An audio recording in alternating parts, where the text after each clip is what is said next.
UK Cinema History, episode number 45, The Wicker Man, 1973, directed by Robin Harding and starring Christopher Lee.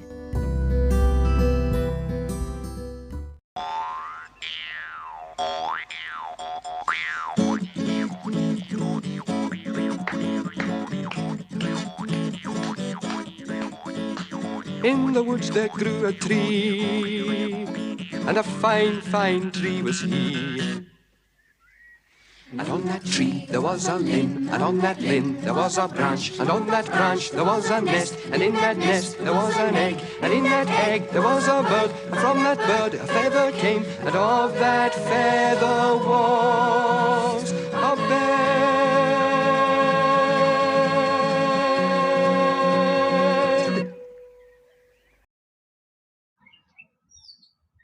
Hello and welcome to UK Cinema History. We're going to be having to stall for a little bit. Yassi is stuck at work, and Don Field's room is still running. So I'm just going to have to edit this out of the podcast. So there we go. Hey, Kathy. Hello, Michael. How are you?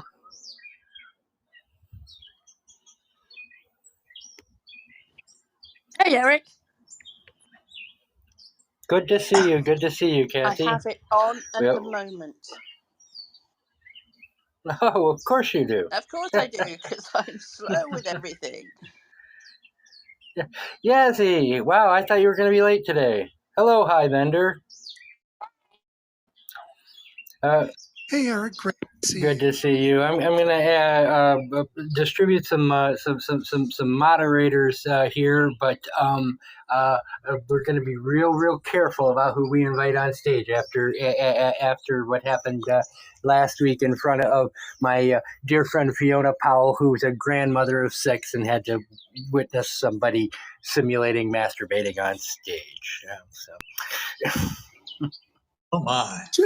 Just look at their profile. Don't just, willy-nilly let anybody in. Look at their profile.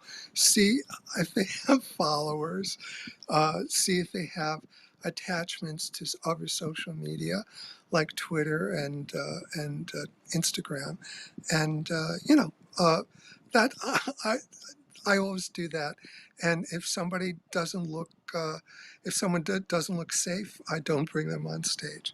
It's really that simple.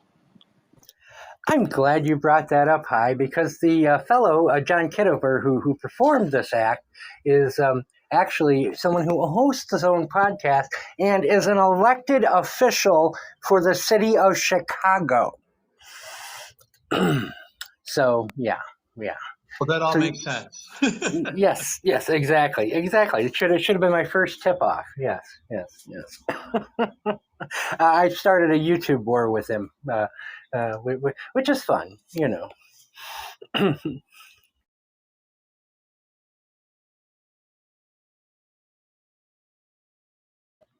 Oh my God, I forgot to make Mark a co-host, so he's got to come on stage just like the rest of us. Darn it, I'm sorry about that, Mark. I'll be better next time.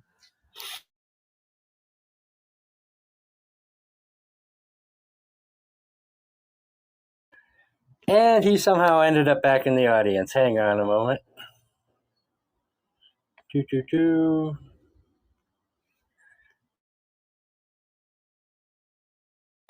Happy to be here, if only for 10 seconds.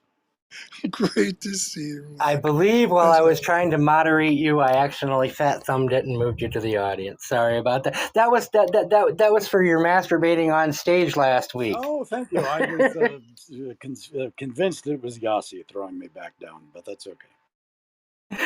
All right. Well, we got a pretty good crowd today so far, so that's good. Kathy, Edge, always good to see you. Michael, we love having you.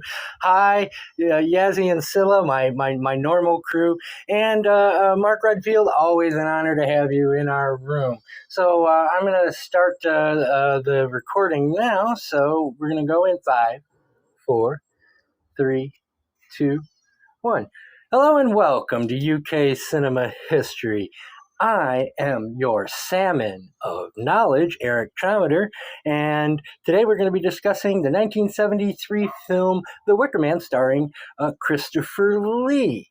We are not, however, going to be discussing any remakes because there never was any remake of The Wicker Man, because who would ever remake The Wicker Man, and let's never speak of that again. So, today we have on our panel our normal crew of High Bender, Yassi Soufi, and Sila Blume. And joining us, we also have special guest Kathy Edge, actor Mark Redfield, and filmmaker Michael. I never know how to pronounce your last name, so reinforce it for me and then remind me again the next time. Iuliiano. But you can say Giuliano, that's fine. I'll say Iuliiano because that way I'll learn it correctly.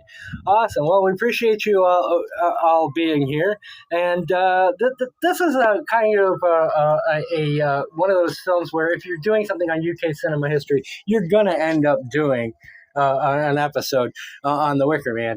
It is just a natural, but. We actually have an edge on all of the 100 other podcast choices because we have someone who used to work and know Ingrid Pitt personally, who also happens to be quite an expert on folk horror with us, and that's Mr. Mark Redfield. And so I thought, instead of going in PTR order, we might start with Mark's thoughts on the film. And I'm going to open with a question, which is going. We're going to save your Ingrid Pitt stories for later, Mark. But going into the folk horror element of this film, this film is of course considered one of the so-called unholy trinity of folk horror films, alongside the Witchmaster General and Blood on Satan's Claw. And I've read that essay, but I've always considered that to be kind of more of a recent classification of this film. I had always thought of it more in terms of films like Sam Peckinpah's Straw Dogs or Deliverance from John Boorman, and had never really made that association until about 2010, when folk horror became kind of a thing. So maybe you can correct me on that. Where did I go wrong? Oh gosh, I don't know. It's all for me. It's always been sort of in that genre. That genre more or less existed in a way. I think it's prevalent now because there have been more recent films and streaming series and this kind of things. And yeah, I'm going to be interested to come back to talk about Ingrid later. So, in brief, I first learned about this film from one of the best magazines ever published on fantasy films, and that's Cinefantastique. The film, it's kind of fascinating to me. And we'll get to this. Its convoluted history of the various running times and cuts that it's had. This includes our old friend Roger Corman, interestingly enough. But I first became aware of this film before seeing it because of that magazine. Cinefantastique, along with maybe Castle of Frankenstein, were the two really, really intelligent. They went into deep dives. They had great interviews. They had people of the time interviewed and doing some writing for them. Peter Cushing wrote a wonderful thing, introduction to an issue about Christopher Lee. But in 1977, they did extensive coverage of The Wicker Man, which is several years after it was finally released in the U.S. Oddly enough, not oddly enough, but I didn't see the film until VHS in the 1980s. And so I knew about it. I knew a lot about it, and I fell in love with it. And I'm not kidding. I showed it to everybody on any movie night at the drop of a hat. Hey, you've got to see this. So I was turning this movie on to people who not necessarily were into horror films. It's sort of a good gateway film because it's on the surface not a horror film. And as classified as a folk horror film, certainly. But, truly, when we get into a deep dive about how and why it came to be and why Christopher Lee was very interested in it, why Schaefer was very interested in it. Robin Hardy was interested in it. In general, it was to do something outside of the Gothic, outside of the kinds of things that Lee had been doing and had become very famous for.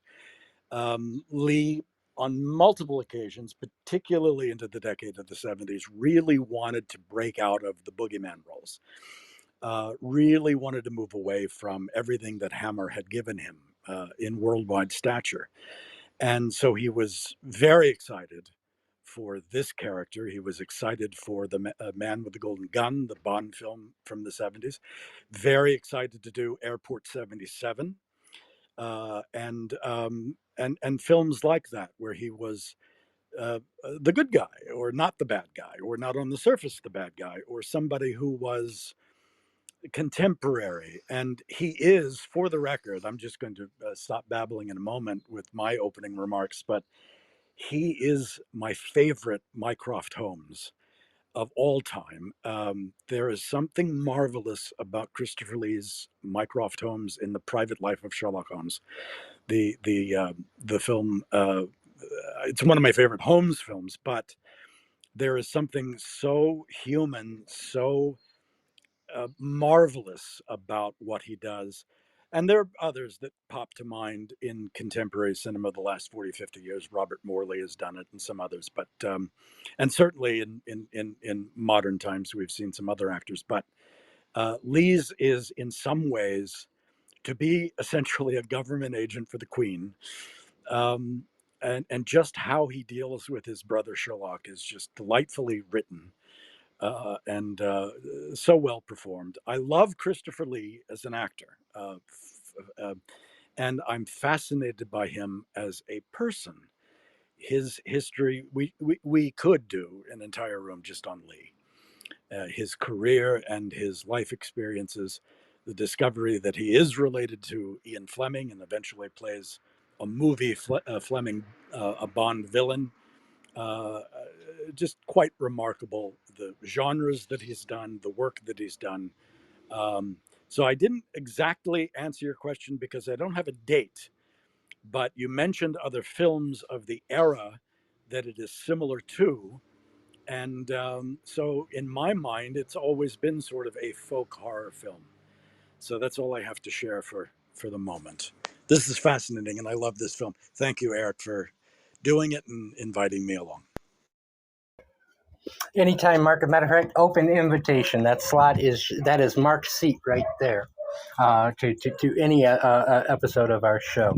We're going to move on to PTR order before we go back to Mark's stories about Ingrid Pitt, because I'm assuming Ingrid Pitt, or at least her anatomy, will come up in someone's discussion of the film. If not, it'll at least be mine.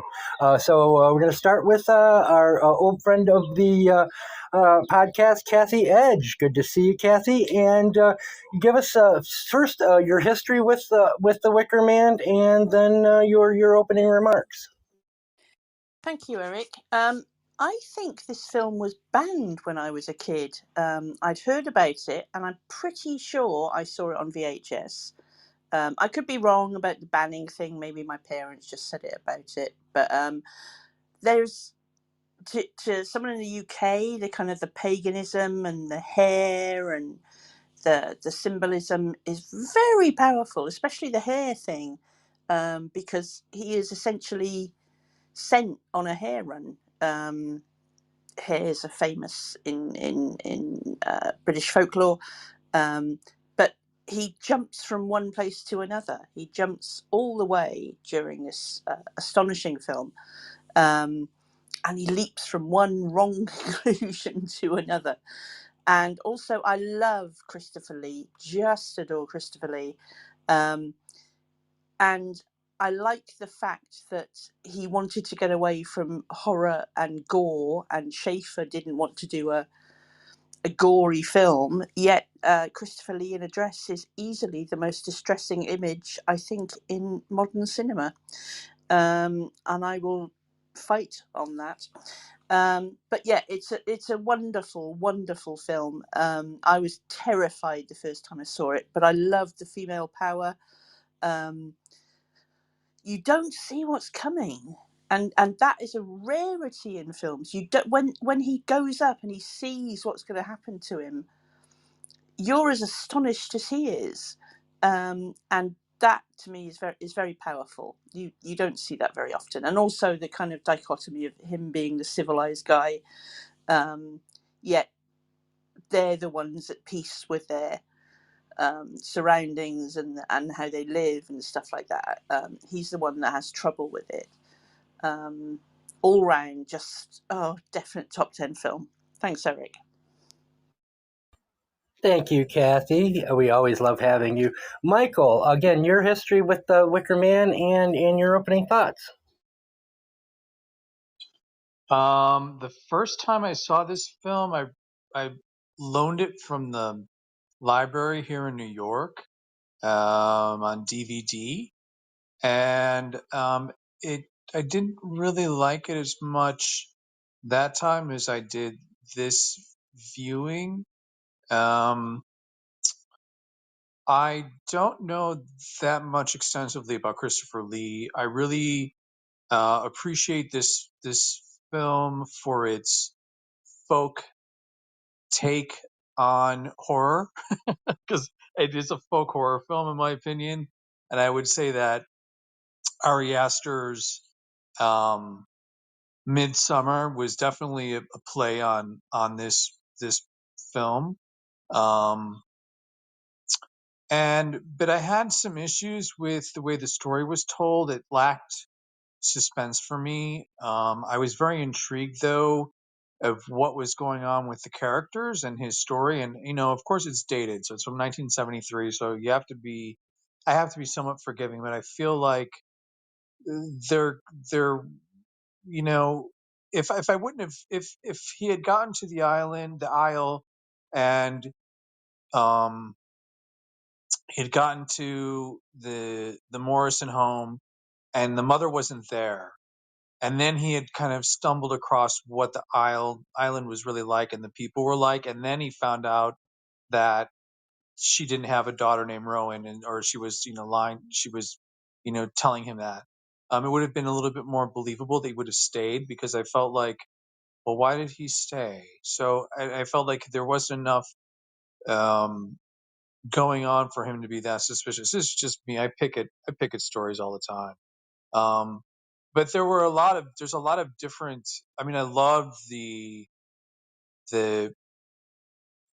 comparisons between Christianity and paganism and how they're like co-aligned really throughout the story, especially the story of Jesus Christ. And my favorite line, I think one of my favorite lines in a film, and it's actually in this one, when Christopher Lee tells him that Jesus was born from a virgin that had sex with a ghost. I love that. And that's really like, that's the film for me in a nutshell. I know we're going to keep talking about the story and we'll come back, so I'll have some more to say about how I felt about the rest of the film. But overall, I think it's a treasure of a movie, and it needs to be seen.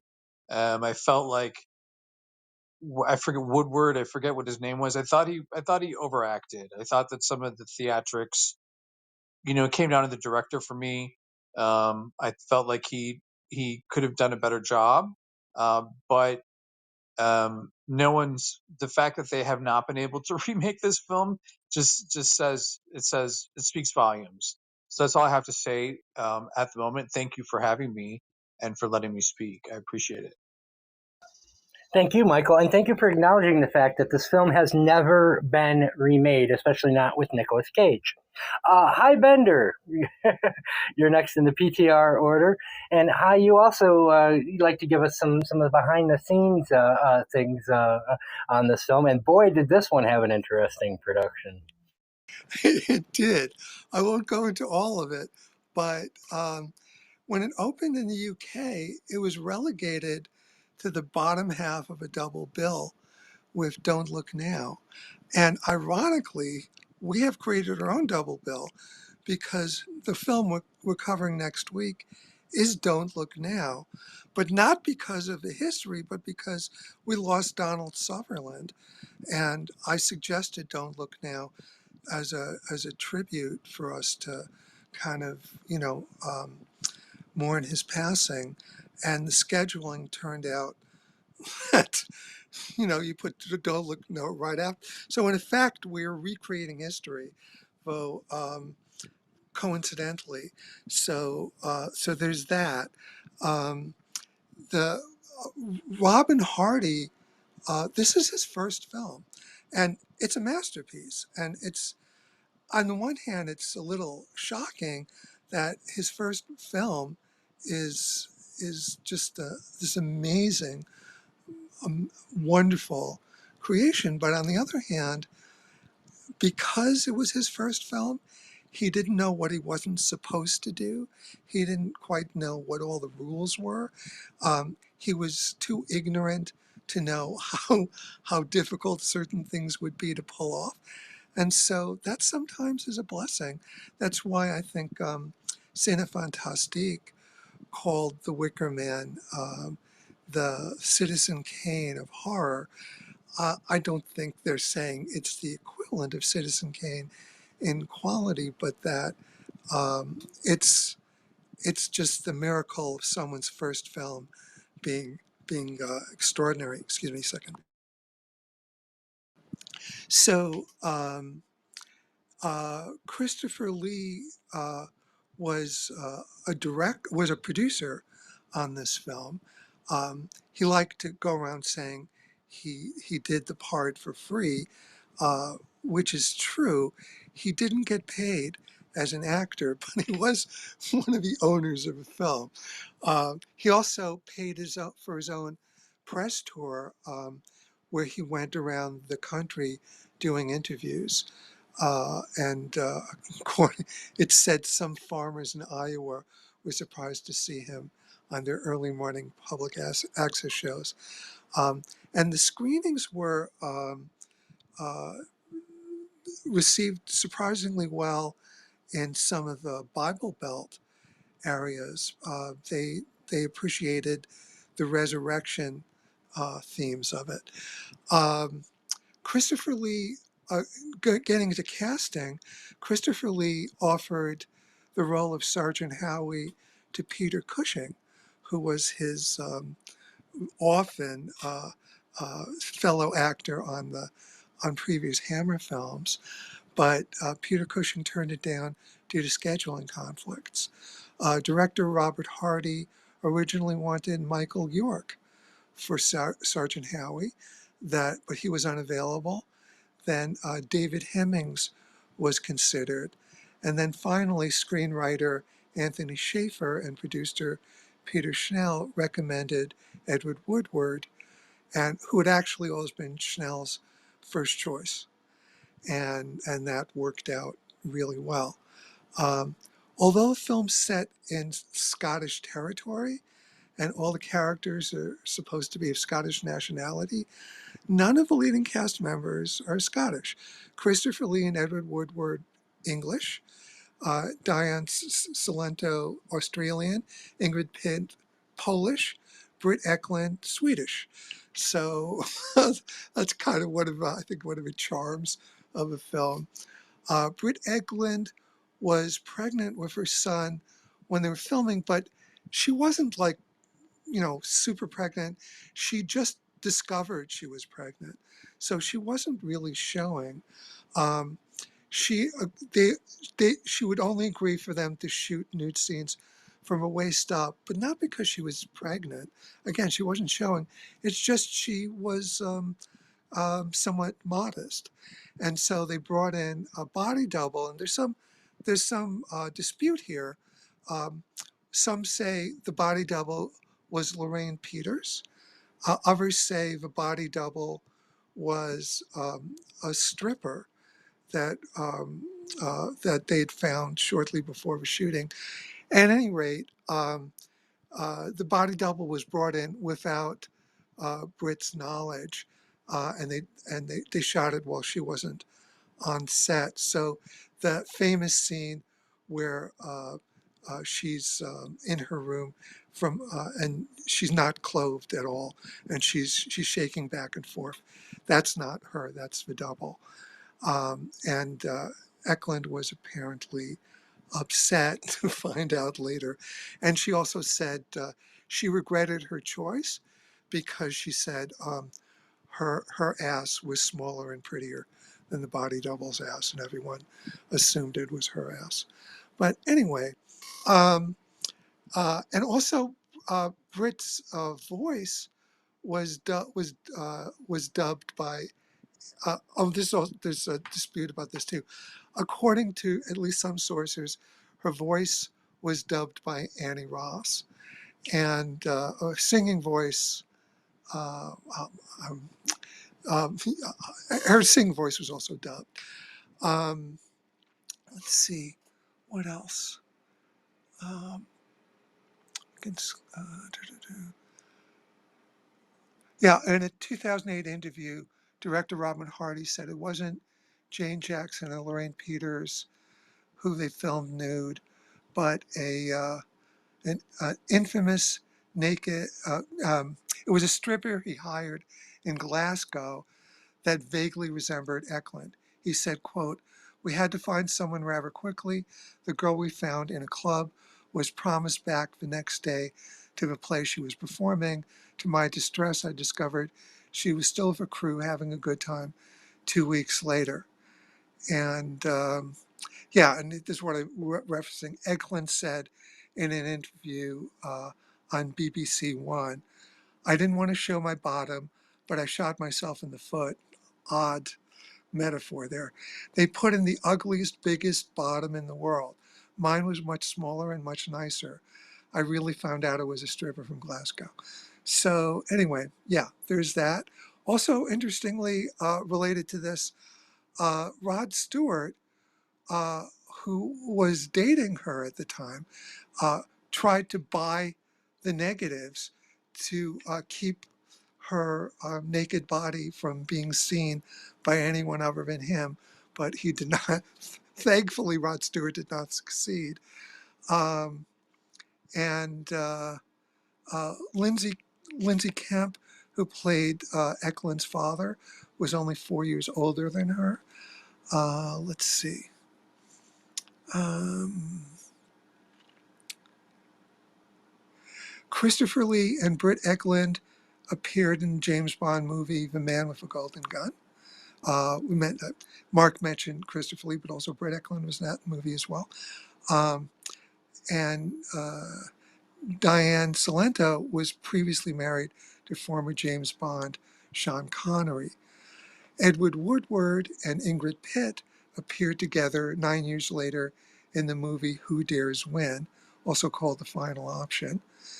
And they played Commander Powell. Woodward played Commander Powell, and Ingrid played Helga, one of the terrorists.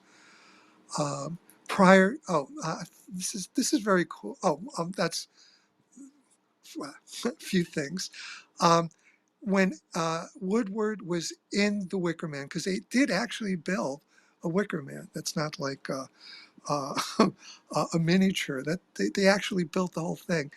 So he was in it, and the goat that was in it with him was scared of being trapped, and it urinated on him.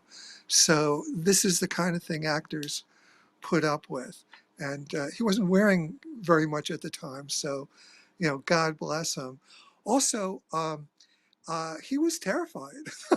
um, he said in an interview, "I've done an awful lot of things in the years since that picture was made, but never ever have I been so frightened as when I was in the Wicker Man itself. It was horrifying.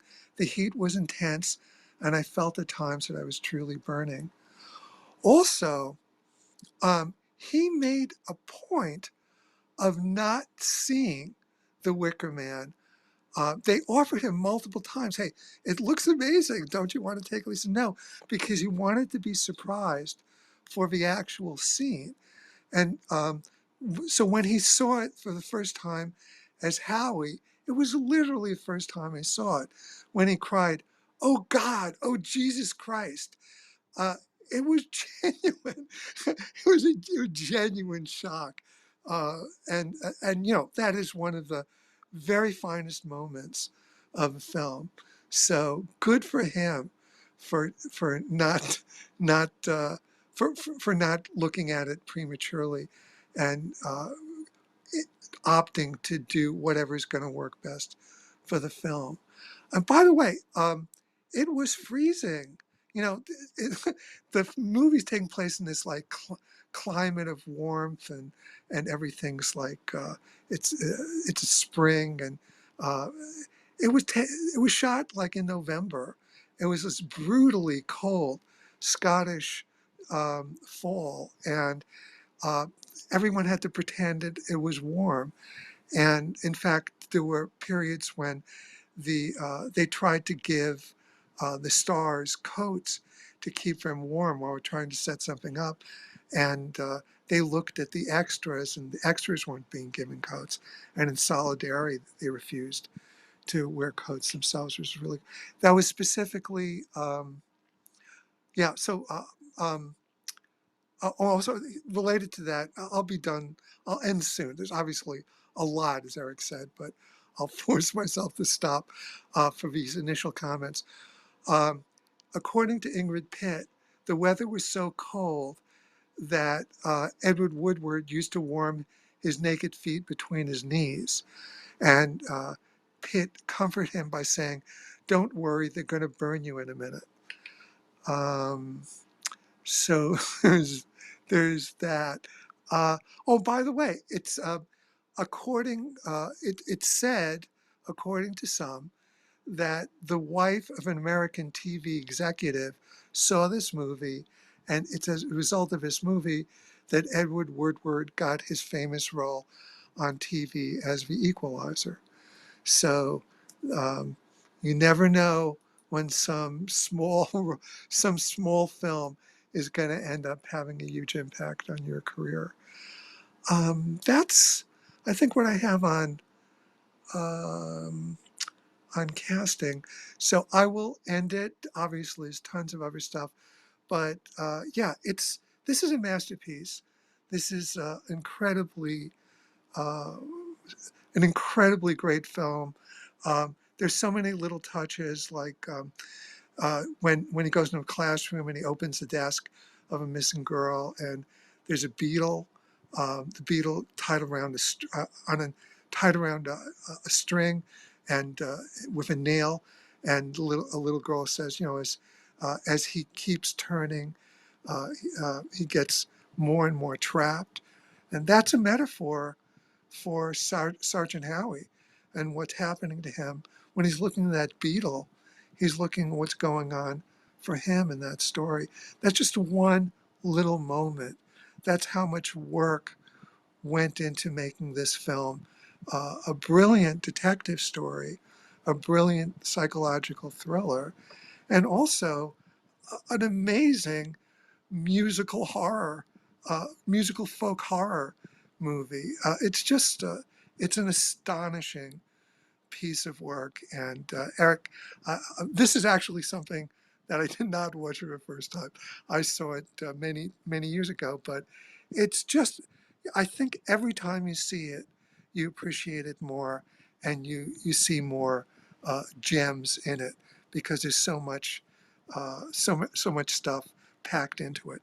So Eric, thank you for picking it, and Mark, extra special thanks for you coming and sharing insider stories about it. This is a very special room today. Oh, wow. You're absolutely well. I love this film. And just two reflections before we move on. That image of the beetle tied to the nail. It's first level, it's the maypole. Secondly, you're absolutely right. It's Howie. And the other thing that astonishes me is, on something that was done for a reasonable budget, a very reasonable budget, shooting in November meant that the art department had to do a lot of greenery, whether it was camouflaging things, painting things, gluing leaves to trees. Uh, Very true to make it spring. Oh yeah, Edward Woodward said that one of his memories that stuck out at him were trucks bringing in trees.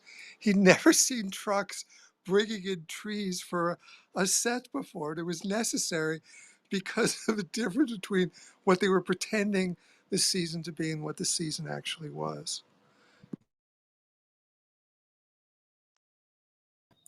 And of course, the opening shots are actually of South Africa because they were filming in November, and Scotland just didn't look like April 30th, May 1st at that time. So that Absolutely. Robert Hardy said that the aerial shots from a plane were filmed in South Africa because they didn't have the budget to glue blossoms to that many trees. and that was from Anthony Schaefer's actual personal airplane that they shot that from. We're going to move on to Sila, and then I'd like to also welcome a good friend of the show, Ralph Moore, to the stage, and we'll have Ralph go next, and then I'm going to move to Mark's stories about the wonderfully glamorous, beautiful Ingrid Pitt, and then Yassi's going to talk to us. She's got some prepared notes that she made on a very interesting aspect of this film and what it means in terms of modernity. But Sila, tell us what your history is with this film and what your opening reflections were. Hello, everyone. Please let me know if the sound is okay because I'm outside. And You'll have to speak up just a little bit because you've got some wind noise. Okay, so I think I'm going to have to. So I'll do it like this. Is that better? Perfect. If you just stay exactly there and tell the wind not to blow. Yeah, I'm not pagan, so I cannot do that. I'm going to share some notes because otherwise I will get carried away and my impression of the film is a little bit too complex to just talk about it freely.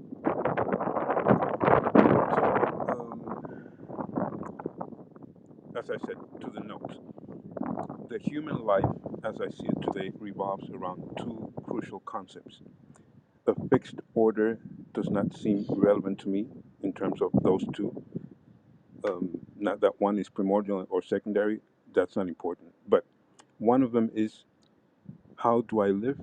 What does it mean that I live? How do I exist? How do I externally look at the life I am?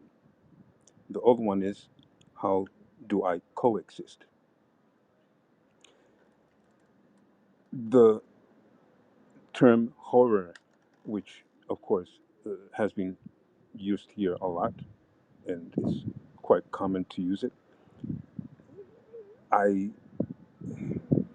like in the film last week, I am so absorbed by another aspect of the film that I really cannot agree personally. I'm not attacking this. I'm just saying I personally cannot agree. I don't see a horror film at all. To me, it is a simple, profound, and naked display of a typical problem that I see, especially as a person who was a very strict believer with a father who was a pastor, and the person I am today, namely not Christian, not religious. Sila, if you could move a little closer to your microphone, please. Okay, is that better now? Yes. Okay. As I have said several times in these rooms, this is just my concept. Comedy is where you acquire a distance. In the same way, horror is where you have not acquired a distance. And I see here mostly surrealism, as you mentioned the beetle walking around. I think André Breton, who was the father of surrealism, would have 100% said that this film is very surrealistic. This is for me a display of this typical ancient fight between what is truth and what is not, what is God, what is not God. And that is mostly what I saw from the film. A couple of things additionally I saw as well. But it was really a profound force to make me rethink and refeel what it means to be mature in what you think you are, and at the same time to reach maturity to understand what the things are around you. In this case, religion. The conviction, I mean, I caught this, it's called Film Creed. The name of the lady writing it is Maya Cardigan. She writes, Howie is stuffy, uptight, evangelical, self-righteous, and puritanical to the extreme. To summarize, he's the perfect package of British conservatism, especially in a society on the verge of the satanic panic. From the standpoint of a contemporary conservative audience, he would be the perfect hero, a good, moral, upstanding citizen. So that's something I found in a review of the film by Mia Cardigan. And that is exactly my problem, that we are looking at a person who is in one, from one perspective, a sincere Christian, but his sincerity does not allow him to see that he is only looking at one side of what he claims to see based on what he has been taught.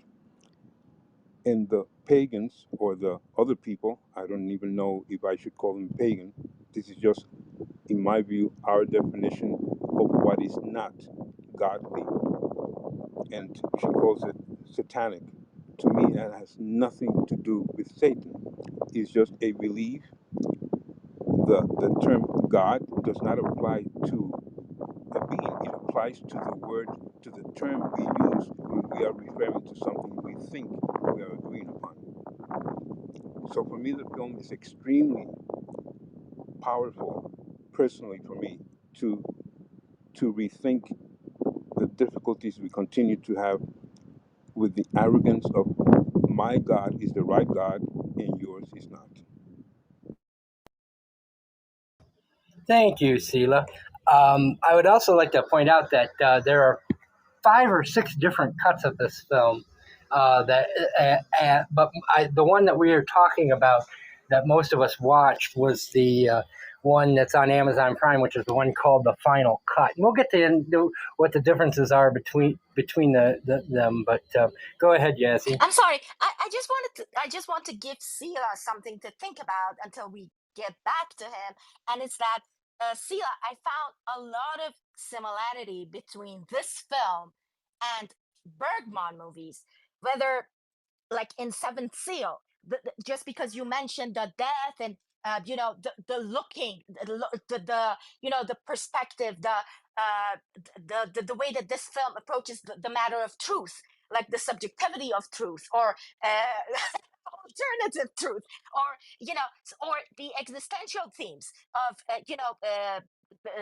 just like in Seventh Seal, as I said, the religious symbolism in again in Seventh Seal, and the clashes of beliefs in Hour of the Wolf, that psychological horror aspect of this film, and in Hour of the Wolf. Also, that question of isolation and madness, or Through the Glass Darkly, what the religious doubt that it's always presented in Bergman movies, and faith, and how isolation is important to to choose your faith, and especially in the Virgin Spring, that pagan versus Christianity, and the Christian belief, and ritual and sacrifice and all that, and the folk horror that this is, and Virgin Spring also, like silence that ambiguity and the interpretation of in symbolism, in narration, and again in existential isolation, and the female gaze through all these themes. So sorry, I just like quickly wanted to throw this at you to think about it so we get back. Also, the music. Like, tell us how important music was. Yes. Well, we'll do the music at the end after we've done the once around, because of course that's going to be a very important part. This is going to be a long room, folks, so pack a lunch. I did want to move on to Ralph, who's been waiting patiently in a queue, as his people do, or at least known for. Ralph, what did you? Who you calling you people here? Oh, I'm sorry, Rolf. Good to see you. Good to hear from you. I'm talking about the people who lined up in a queue to vote last week, and and said they liked lining up in a queue, but didn't particularly care for voting. Yeah, no one you've got these options to vote for, unfortunately. A sad day for Britain, but there you go. What can you do? But anyway, yeah, I'll be super quick. I got to go and run and do some stuff anyway, but I only have kind of recollections of watching it on telly when it came on TV donkeys years ago back in England, and I was very affected by it. It's a very, very unusual film, very impactful. It had a great, obviously, atmosphere. I would agree. It's only sort of borderline horror in a way. It was much more surreal and thought-provoking. I would agree with everyone on that. And anyway, it just had a huge impact. It's obviously a very influential film. It's probably definitely an influence on the Midsummer movie, I would say. I think a lot of people probably agree with that. And yeah, great performances, great script, great production. That's it. That's all I've got. Thank you. Thanks, Ralph. And then I'd like to welcome Carlo. Carlo, you're going to have to pronounce your last name for me to the stage. Go ahead. My name is Carlo Barbieri. It's a pleasure. And I know some of these guys already in the room, Rolf and Mark. Carlo. Hey. Yeah, so if you already see my PTR, I own The Wicker Man. I have the 4K limited edition from Studio Canal when they released this last year. And it's, of course, now out of print. But the 4K restoration is absolutely beautiful. What they did is just incredible. I would highly, highly, highly recommend seeing if you can get your hands on the 4K edition. Um, I have no words, but as a folk horror film, I mean, it's one of the greatest British horror films to ever be made, right? And I mean, it really inspired, you know, Midsummer, and inspired a lot of other different folk horror films, even before Midsummer ever was created, right? And so, you got like what is it? I have to pull the movie up now. But something like Eyes of Fire, right? That was another inspiration of when that movie came out to make this. If you have never seen Eyes of Fire, I would highly recommend that film. It's a really great folk horror. Severin put it out, I believe, last year. They have a folk horror box set called All the Haunts Be Ours, or yours, sorry. And I think there's about 18 or so folk horror films within this box set.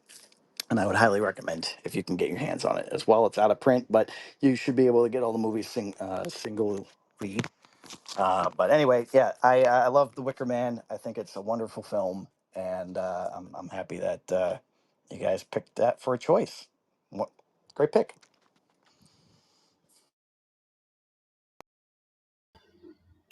Thank you, Carlo, and we hope to see you for future rooms. There's a schedule up through August right now for all our upcoming films. So if you haven't had a chance to watch them or you want to rewatch, it'll allow you to get ahead of the game.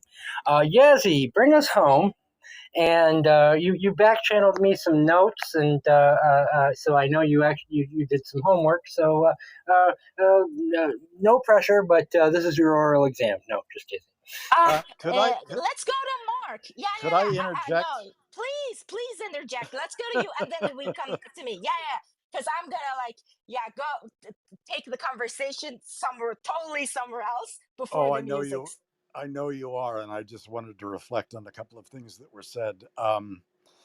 The film's conflict, paganism versus Christianity, it's wonderfully addressed in the film itself. Christianity is boldly mentioned many, many, many times with the Howie character. He's very self-aware of that. He's very closed off to being open to understanding another culture. I think it's Lord Summerisle, Christopher Lee's character, who literally addresses the word paganism. I hope you don't mean unenlightened. And so much of the argument is in the film in and of itself. Now, this may seem. Oh, and by the way, Carlo, I do have the Studio Canal home video release, which is marvelous, and we can get into that later. Eric had mentioned the various cuts of this film since its release, Yes. since its actual release, and I watched all 4 versions this week for this, so wow.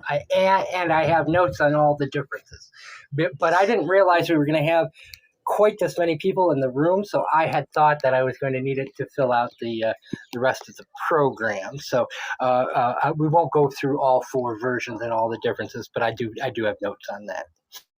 And in general, I'll just reflect that I think that the 2 cuts that I've seen the most over the last years, the film is so effective and so well. And then the last thing I'll reflect on is, again, this slippery definition of what is horror.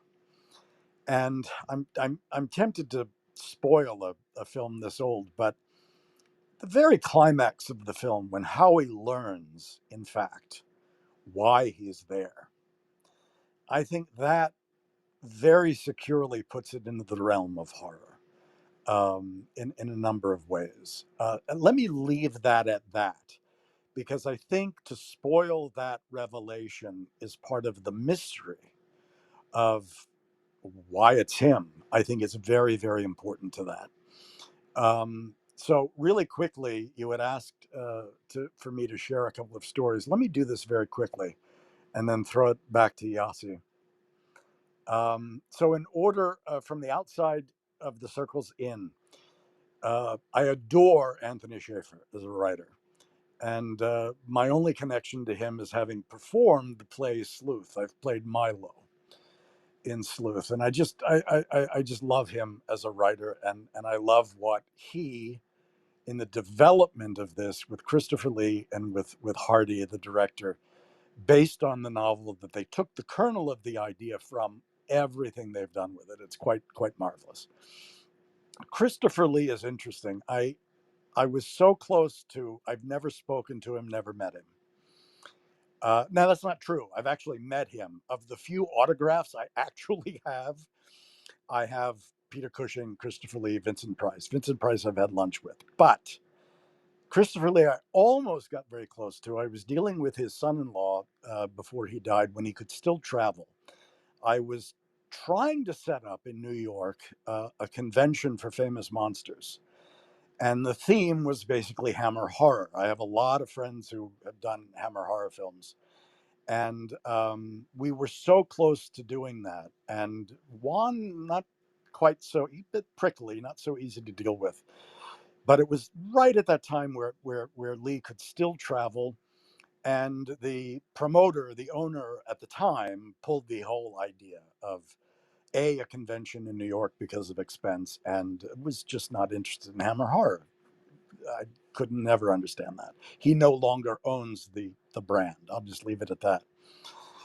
Which leads me to Ingrid Pitt, who was a dear friend, who was a genuine friend. I knew her for many years toward the end of her life. We had met, we just got along famously. And at the time that we became friends, I have a script to this day that has never been made. The second time I tried to get it on its feet. It's a feature-length adaptation, not an adaptation really, but it's based on Edgar Allan Poe's The Telltale Heart, and we set it right after the American Civil War, during the hunt for Booth, the assassin, by the way. And it was a way to create an isolated situation at a boarding house between Washington D.C. or Washington City and Richmond, Virginia, and the characters in the script, the owners of the boarding house were this couple, and the man was Poe's man with the evil eye, with the blind eye, and his wife, and so the second time I tried to set the film up, Robert Quarry, who a lot of us know from his brief work in horror in the 70s, as Count Yorga Vampire and the second Dr. Phibes movie, became a friend of mine.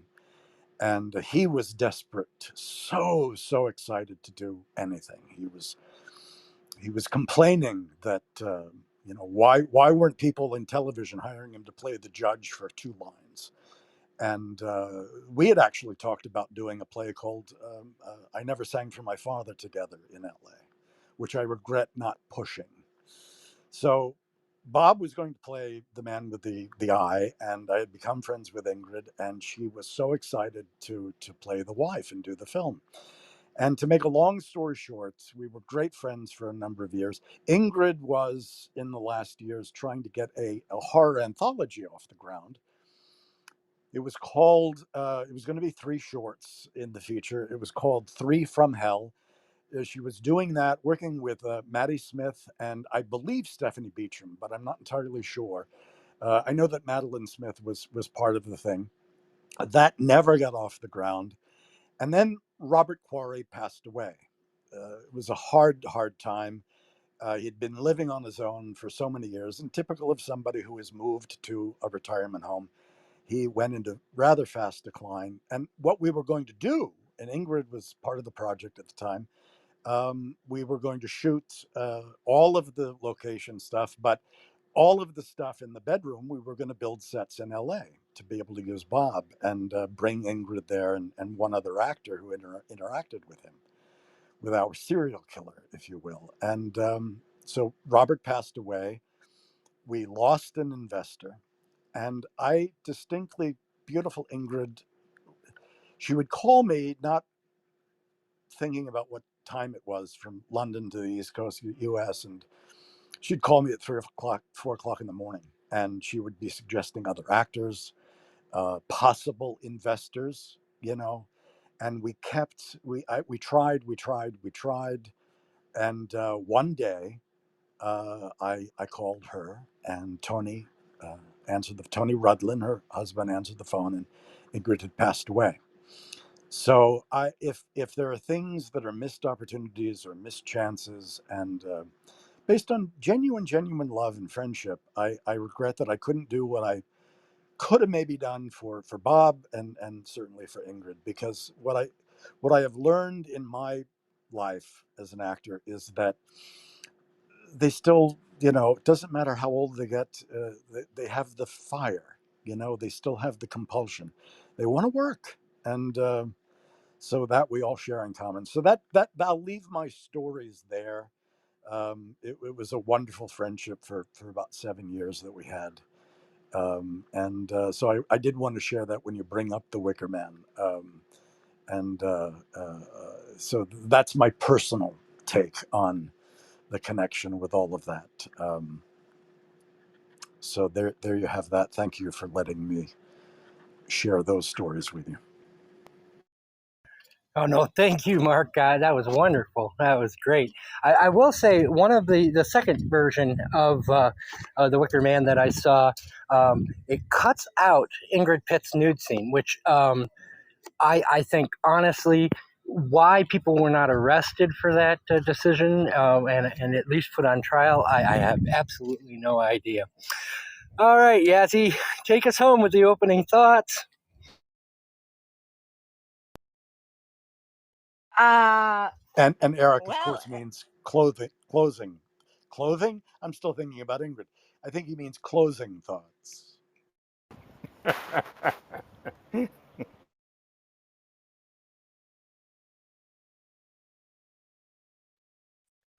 So actually, what I'm going to talk about is so related to Ingrid Pitt and the whole female gaze, the whole female view in the film, and the the this female empowerment in the movie and the female characters, and how, like, through this the way that the film approaches the genre, the how the ambiguity that in folk horror or in folk storytelling uh helps this female empowerment in the movie. Eric, because I want you to go over your notes and then come back to me. I'm just like telling what my overall thoughts. The other thing was that the whole symbolism and the whole fear in the 70s. What I found really interesting in the film, in in whole uh UK cinema that we always talk about, and this the how we can tie it to the history of the time, especially the previous movies that we talked about in the kitchen sink, the movies, and the angry man. So we said that these people came back from war.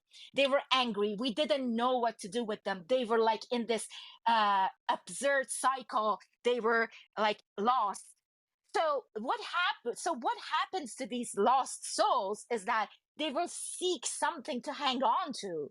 So what, at the in the 60s, during 60s, when hippie culture happens, I think this film, it's kind of represent that fear that people felt of the hippie culture, of the sexual freedom, of this freedom of use of psychedelics, just like what Sila like allude to with the the surrealism.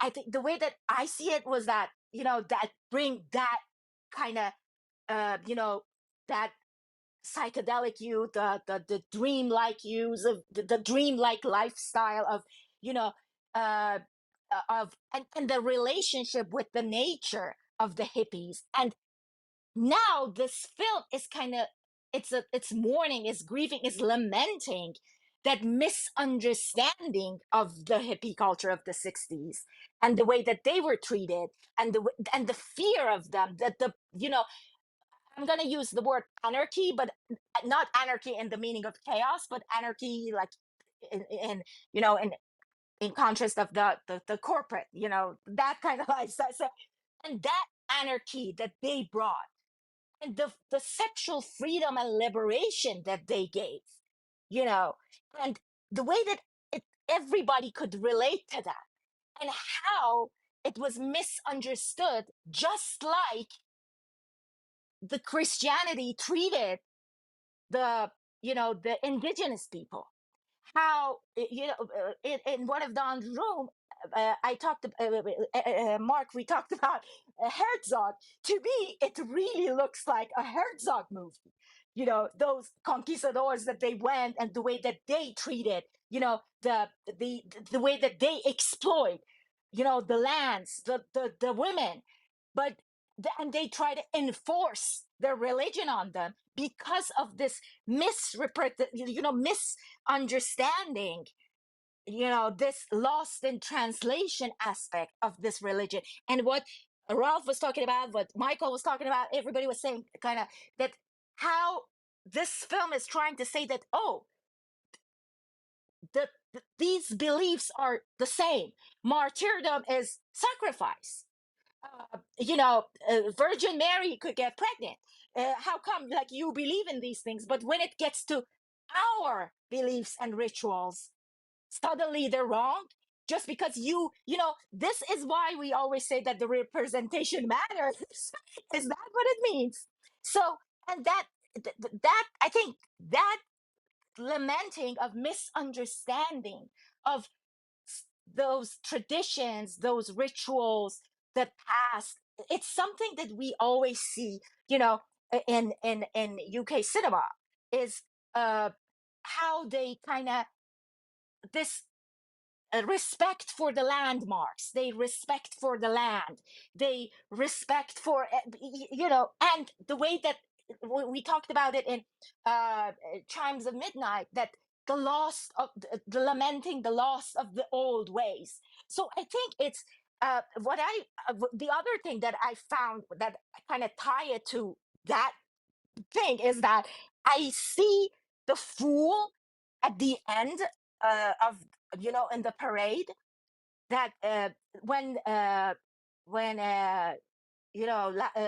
what's his name, Howie, he kind Howie, of yeah. Howie, he dresses as a fool. I kind of felt like he's our Falstaff. That's what I saw. I totally saw a Falstaff there. So I thought that we can also go back to that, and in some ways, when he get sacrificed or martyred or whatever we want to call it, it kind of reminded me, believe it or not, of Man for All Season and Thomas More, and this very neutral view of this film. It doesn't want to say who's right or who's wrong. It doesn't want, and that's something that Eric, we're gonna come back to, that how all these themes and motifs and the symbolism, how they are presented, and the female gaze through cinematography, and the perspective narrative, like how our perspective of our main character changes, of how he changes after the Summer Isle, Christopher Lee character explains that what they're doing there, why they're having all these rituals, because of infertility of their land, of everything, so, and then we don't feel like, oh, he's our hero anymore.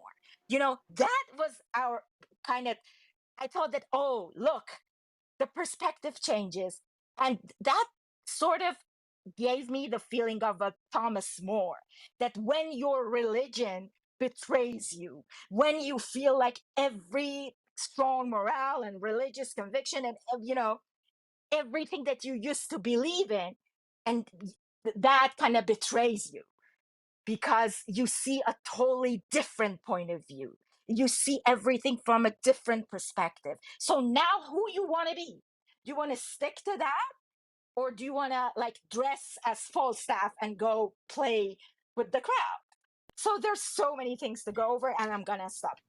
Well, I'm going to drill Wow. into that a little bit. Oh, go ahead, Mark, and then I'll drill into it a little Well, let's bit. keep the conversation going. So much to unpack there, Yassi, which is wonderful.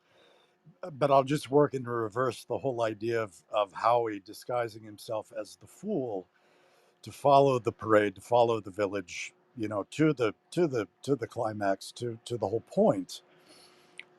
It's punch as well, which is a symbol of many, many things, including the famous British humor magazine.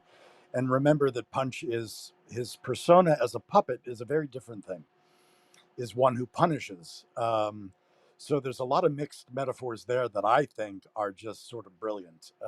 Where they came from and who figured that out in the process of this, I don't know, but I think that's great. There's so much to unpack moving backwards, including the idea of the female gaze, how much that has to do. This is a village that is functioning very, very well, apparently. This is a village that is apparently very happy. They have their life struggles. They have their life cycle. They have, and they have come together to make this work. And there is sort of an equality within that. The fact that the school teacher is not a male but is a female, the fact that and it's back to fertility and the balance it tries to make with the male and the female, whether it is the obvious maypole and other metaphors and things that are brought up. Eric, I could go on, but I'm going to try to. Well, make and the great line from Summer Isle about wouldn't any woman rather be impregnated by a god than some acne covered artisan? Yeah, just really, let me just say this: that imagine that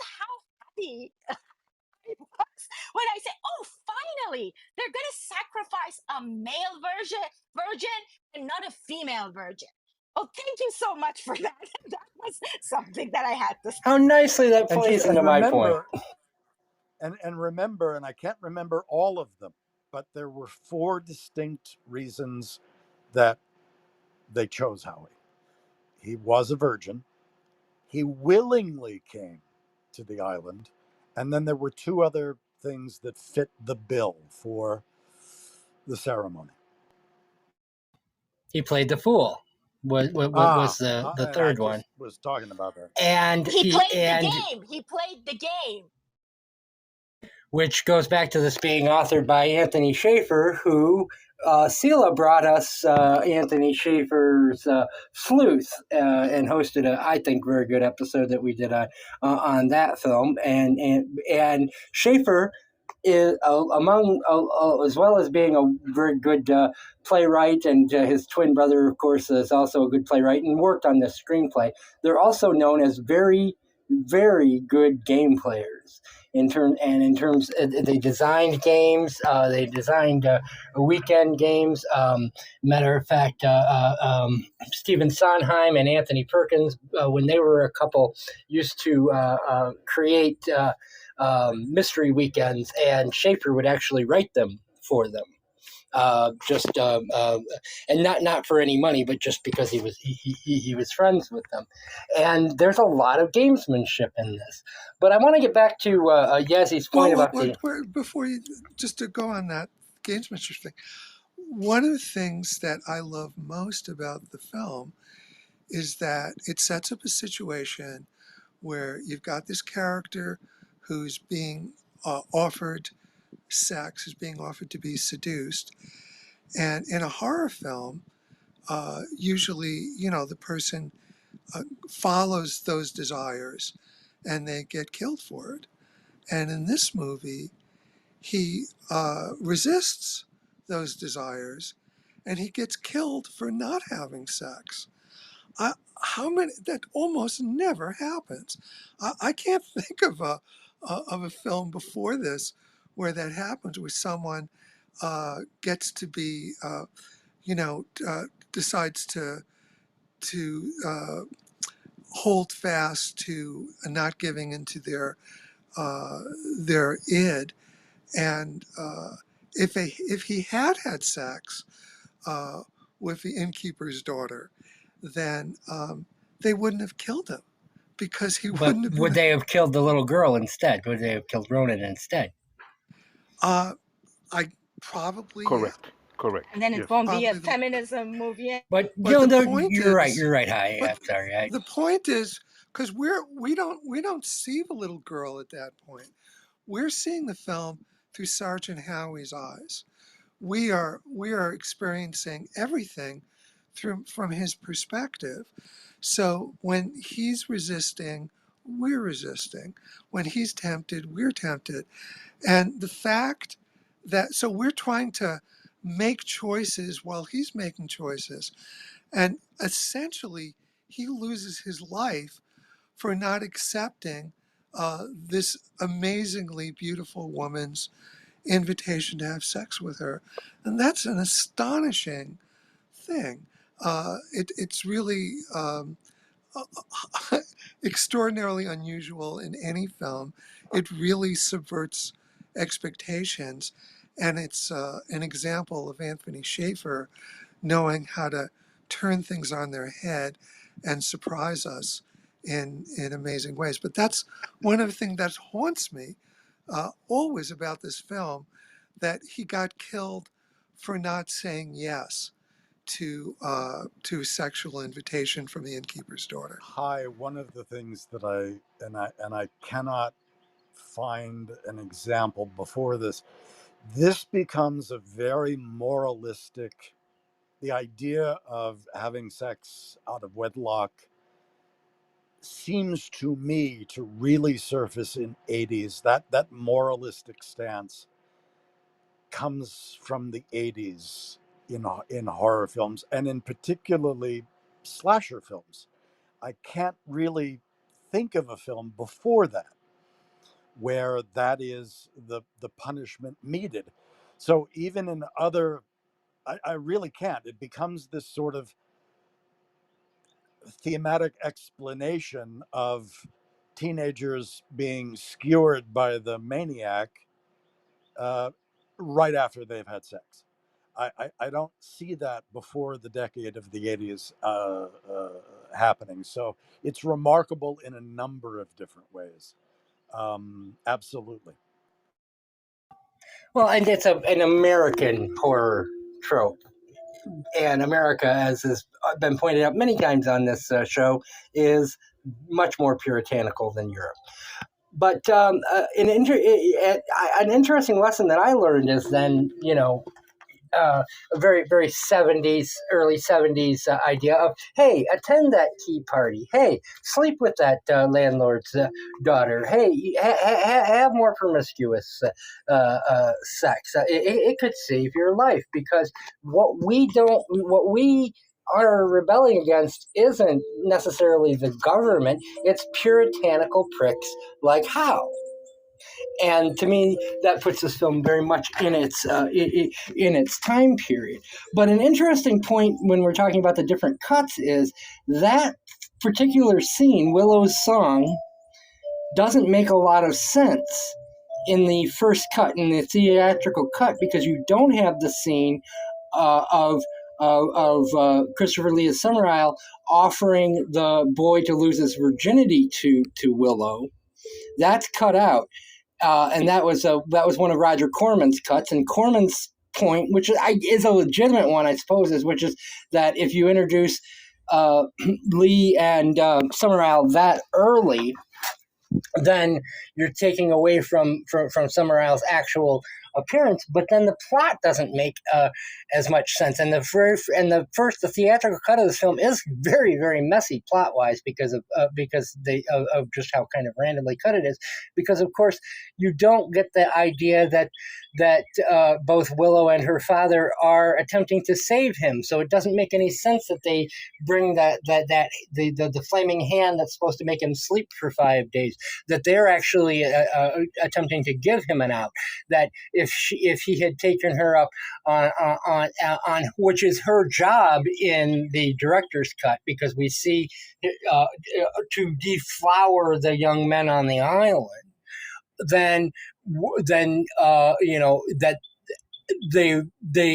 he could have been saved, and they are actually trying to save him from his fate. But to Yassi's point, and this is something I was talking about to my daughter, who is very big on Celtic history, and she said that she would like to live someplace that's very sex positive the way Summerisle is, and she's 20 years old and woke, and she said, and if it means having to sacrifice a woke cop every 10 years, it's probably kind of worth it, which to me goes back to my initial point, which is when people talk about this film in terms of the so-called unholy trinity of folk horror films, Blood on Satan's Claw, Witchfinder General, and The Wicker Man, that was actually all from an essay by Adam Scoville for the BFI, written in 2010. That's a very much post-woke interpretation of this film, and it's not how, when I was watching the film in the 1980s,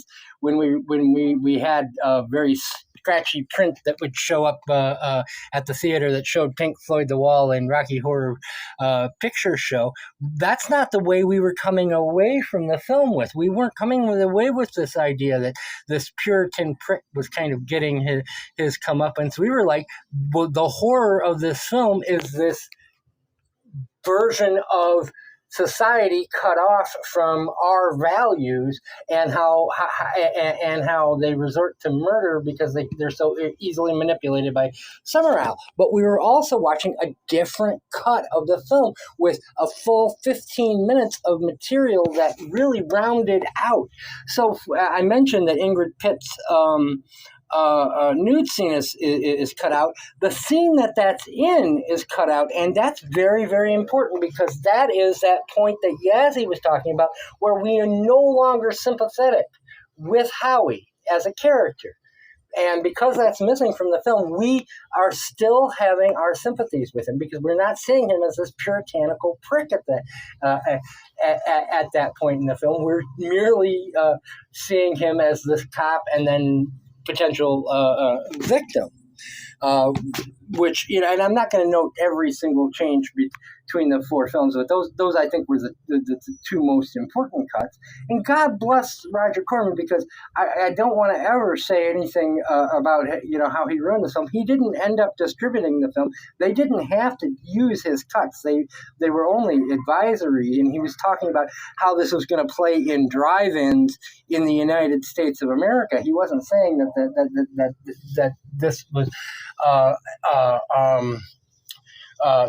had to be done to make the film. You know, it was the producer Snell who called it one of the top 10 worst films ever made, and he would be the villain here. And as a matter of fact, if it weren't for the fact that they'd sent that print to Roger Corman, we wouldn't have a director's cut of this, because that was the only print in existence, because somehow or another, I believe accidentally, but you know, a lot, you'll hear a lot on the crew. The original negatives for all those outtakes disappeared, and apparently are part of a freeway in England now, because they were used as part of the landfill for it. Eric, you're absolutely right. First of all, I mean, Corman of the 70s was never, ever hell-bent on what worked best commercially. I mean, this sounds contradictory. I mean, he's the one introducing distributing Bergman films in the U.S. in the 70s. And I think the steps are, he had a fuller, more complete print. And then later, when people were looking for things, he had a telecine of it, which contained the footage that no longer existed in any way, shape, or form. Oddly enough, real quick, my take when I first saw it in the 80s was the opposite of yours. And then the other observation that I just remembered, you know, I talked about the first time I read about this film before I saw it in the 70s. But stills of this film were, for me, the first one I ever remember seeing was the still of Howie looking at the hand, the candle hand, which is just disturbing in and of itself. An incredible image. What does this even mean? To me, this all added to the mystery of everything. And this also goes back to a moment ago what Hai was saying, that regardless, we do follow Howie. And my recollection of the first time seeing this film was that I believed that Rowan was either missing or dead through, it's a short film, whether it's 88 minutes or slight. I thought she was missing or dead for most of the running time of the film. I'm beating around the bush trying not to give spoilers, but until she shows up in the film, and we realize, you know, what it was that everybody had designs on. I'm less worried about spoilers on this film than you are, Mark, because I think a lot of the joy of this film was rewatching it, knowing the ending. I'm sorry, and seeing how it adds up. Yeah, I'm sorry to be hung up on spoilers only because I'm not used to playing this game of. But it's it's an old film, and you should have seen it by now. Damn it! If you're listening to this podcast, Mark, it is nothing due for age. Absolutely nothing due for age. If anybody tries to do a spoiler for a film we're doing next week, they will be shot immediately. It's just a matter of the rules of this room. The movie that we're covering today, everyone is expected to have seen. If you haven't seen it, then don't listen to the podcast until you've seen it. That's the rule. Is there are no we don't worry about spoilers about the movie we're talking about, because we want to be free to explore every aspect of a film, which would be impossible if we had to worry about spoilers. But the rule is do look now because the next film is don't look. That is correct. That's one of your better ones. That is one of your better ones, Mark. Don't Look Now. It's a great movie. So Uh, Join us next week Where? for Don't Look Now then, Carlo. You know, I should really join a podcast because I think you guys would love me. you're part of one right now. So the Michael Dealey was the managing director at British Lion. He denies reports that he said Wicker Man was one of the 10 worst films ever made. Uh, but he said, I never said that. I've made worse films than that myself. Well, right there, he's giving up the game because it's a masterpiece. I'm sure anything he ever did is worse than Wicker Man. So he's lying. I would imagine he's lying. Well, and Um, he said it. He said it enough, and there are enough witnesses to him saying it at different occasions that he said it. Yeah, but because even in retrospect, when he's trying to deny it, he's saying, I thought it was fascinating and genuinely ahead of its time, but it was also rather indulgent and very difficult for an audience. In other words, he thought it was uncommercial and garbage. So, even when he's uh, denying it, it's not a credible denial. Um, according to Schaefer, when they did a screening for the marketing people at British Lion, when the lights went up, they said, "Is that it? Doesn't the cavalry come? Jesus, it's a bit heavy, isn't it?" To which he replied, "Yes, it is, isn't it?" And they declared it unsaleable. And then later on, they asked him they asked Hardy to reshoot the last scene, suggesting a sudden rainstorm appears, which douses the Wicker Man's flames and saves Sergeant Howie's life. Schaefer and Hardy refused. so, uh, Okay, but hear me out now. Schaefer also wrote a sequel. Has anyone read? I have, but has anyone else read his treatment for the sequel that he wrote to this, and how No, he? it's got to remind us of the title. I would love to read it, but I have not. I'm gonna have to look the title up, but the sequel, he has him saved by eagles. Eagles swoop in and save him, and then it's basically a replay of the Wicker Man, except it's done on a feast day instead of on May Day. But yeah, so Schaefer, yeah, The not, loathsome Lomboth worm? That's what you meant? That weird. say Yeah, that 5 times that fast. is. Yes, but correct. The Oh, by the way, Mark, if you And it, refresh and it your was refresh your browser, my PTR is the shot that you were talking about. to star Nicolas Cage, but they never.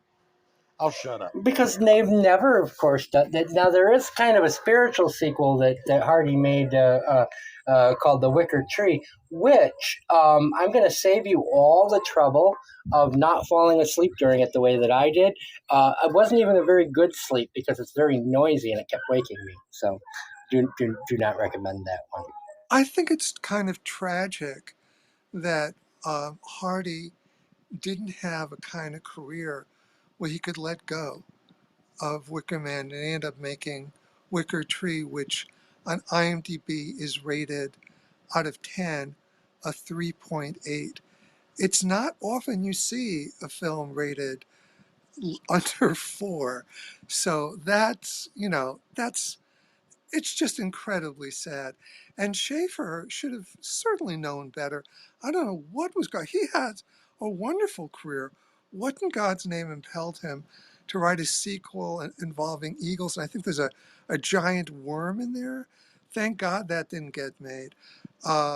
Though I think a bunch of fans eventually got together and did like a podcast version of it, a They radio. did they did a table reading of it on the radio, but you can find it on a podcaster. But yeah, they did it on WLA. Yeah, so it's like, so, and of course the catastrophe that is the Nicolas Cage 2006 film, which Schaefer was involved with. It's just, yeah, as I think Michael may have said earlier, someone said earlier, um, it's a testament in part to how brilliant this film is, that all of these attempts to do remakes and sequels failed spectacularly. It just shows you how great and how special this film is, that it couldn't be duplicated or spun off or anything. It's a true original piece of work, and it's not meant to be sequelized or rebooted or anything like that. It's just an extraordinary original. And with all due respect to Midsummer, which is a very good movie, don't get me wrong, my favorite reworking of this story was Hot Fuzz, which I think is one of the most brilliant comedies of the early '90s. But I think Hot Fuzz got the theme of the Wicker Man best of any of the reworkings that I've seen. So can we talk about the poster? Because if we are talking about the I'd be symbolism disappointed and if we didn't, everything, Yazzie. yeah. So the poster. Sadly, we don't know the name of the graphist that who designed the poster. But what we see in the poster, I think it's so important because it kind of represents all the symbolism in the movie. First of all, so I'm gonna like say it and then everyone like chime in. The Wicker Man figure. So I know, we know that how relevant it is. Like, it's still the longevity of the Wicker Man that comes with this film and the Burning Man Festival and everything. So that is, the mystery.